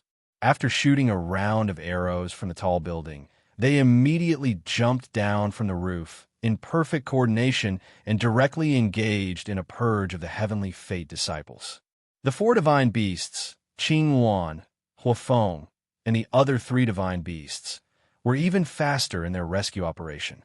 In a matter of minutes, they rescued more than 20 female members of the Mu clan who were originally held captive by the Heavenly Fate disciples. After Mu Rakin was rescued, her snow-white little face was as pale as a sheet of paper. While Mu Yuan and Mu Lixiang were fighting the enemies, they quickly moved to her side and held her up. They asked with concern, "Rakin, how are you?" I'm fine." Although Mu Rochin and Fifth Madam were a little frightened, their complexions were a little unsightly, and their bodies were more or less injured compared to the scene they had imagined in their hearts that they would die here today. These small injuries were nothing. "You go kill the enemies. Don't worry about us," Mu Rakin hurriedly said. They really had to thank the little crown princess for today's matter. Although the little crown princess looked cold and emotionless on the surface, she had already ordered Qing Wan and Huafeng to rescue them when she gave the order to shoot the arrows. The 2 sides fought fiercely. The Heavenly Fate disciples fell one by one under the counterattacks of the Mu clan disciples and the Hades court guards. Nanny Chiu couldn't care too much at this time. Under the protection of a group of people, she protected Mu Qingya and retreated toward the back mountain gate of the Mu clan. Nanny Chiu. Mu Qingya held her blood-stained arm, and her eyes moved slightly. "I'm fine, madam."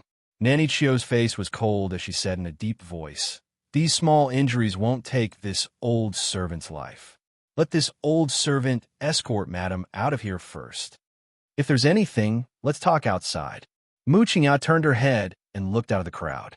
With this glance, she accurately caught the cold gaze of the little crown princess.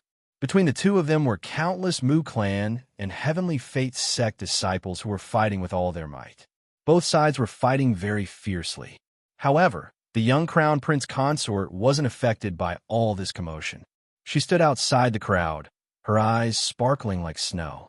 Staring at her, Mu Qingya fell into a trance for a moment, as if the little girl was rarely emotional.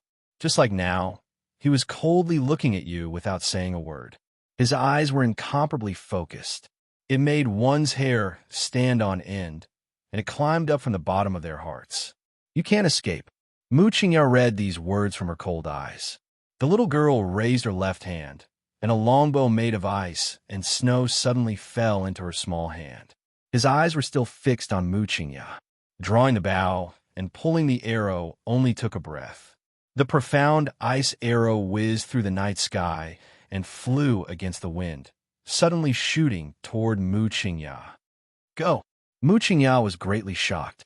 She grabbed Nanny Chio's hand and shouted, Madam, get out of the way! Nanny Chio's old face suddenly flushed red.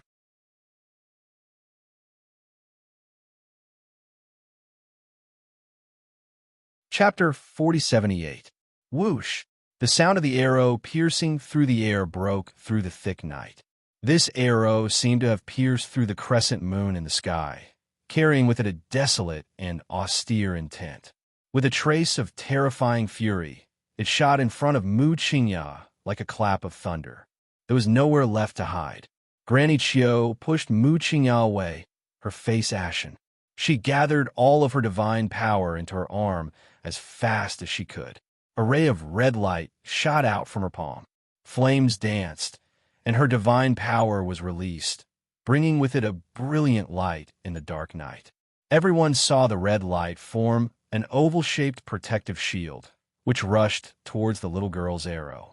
The enchanting red light and the bright silver light collided in a matter of minutes.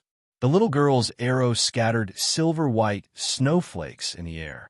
It pierced through the opponent's protective shield at an extremely fast speed, and it continued to advance without any intention of stopping.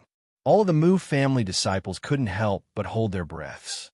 They saw their eldest Miss Arrow instantly break through Granny Chio's oval-shaped protective shield. It didn't seem to be exhausted at all, and it shot through the old woman's chest at a speed comparable to that of light. Granny Chio spat out a mouthful of blood. The entire place was in an uproar, accompanied by the thunderous roars of all the youths of the Dark Court Guards. Crown Princess! Crown Princess! Crown Princess! Prince Immerse smirked, and his gaze landed on Arbor with a smile. The little girl looked at Mu Qingya and the others expressionlessly. She raised her hand slightly and said calmly, Disciples of the heavenly providence go against the heavens. Everyone has the right to punish them. Everyone has the responsibility to eradicate the heavenly providence. Eradicate the heavenly providence. Madam, let's go. Madam, let's go. Granny Chio pushed Mu Qingya forcefully. In front of them, Thorny Rose had already quickly opened the teleportation talisman formation and stepped into it. Granny Chio used her last breath to slap Mu Qingya's back and send her into the formation. Arbor's eyes were cold and merciless. With a flick of her finger, countless attack talismans flew out of her small hand and merged into the light and shadow of the teleportation talisman array. Although the transportation glyph array had quickly brought Thorny Rose, Mu Jingfeng, and Mu Qingya away, everyone could still hear several howls of anguish that varied in intensity. Presumably, the people in the formation were more or less injured. Arbor looked coldly in the direction they left and spat out a word. Chase! Prince Mo's figure flashed and lifted the dying Nanny Chio. Without waiting for him to speak, Mama Chio coldly stared at him. Her neck moved slightly, and her head suddenly drooped down. Mo Yin looked down and saw a smear of black blood dripping from the old woman's mouth. It was obvious that she had taken poison to commit suicide. What a loyal and unruly old servant, Arbor coldly said. Then, she took out a soul-summoning talisman and lifted the old woman's soul out without another word. After Nanny Chio's faint soul was lifted out, she couldn't help but shiver when she saw the cold and lonely little girl in front of her. At this time, she was still a bit confused. Seeing Arbor standing in front of her, she was a bit confused. Was she alive or dead? I'll let you see what will happen to the madam you wholeheartedly protected, Arbor coldly said. The person I, Arbor, want to kill won't live for long. You definitely won't be able to protect her.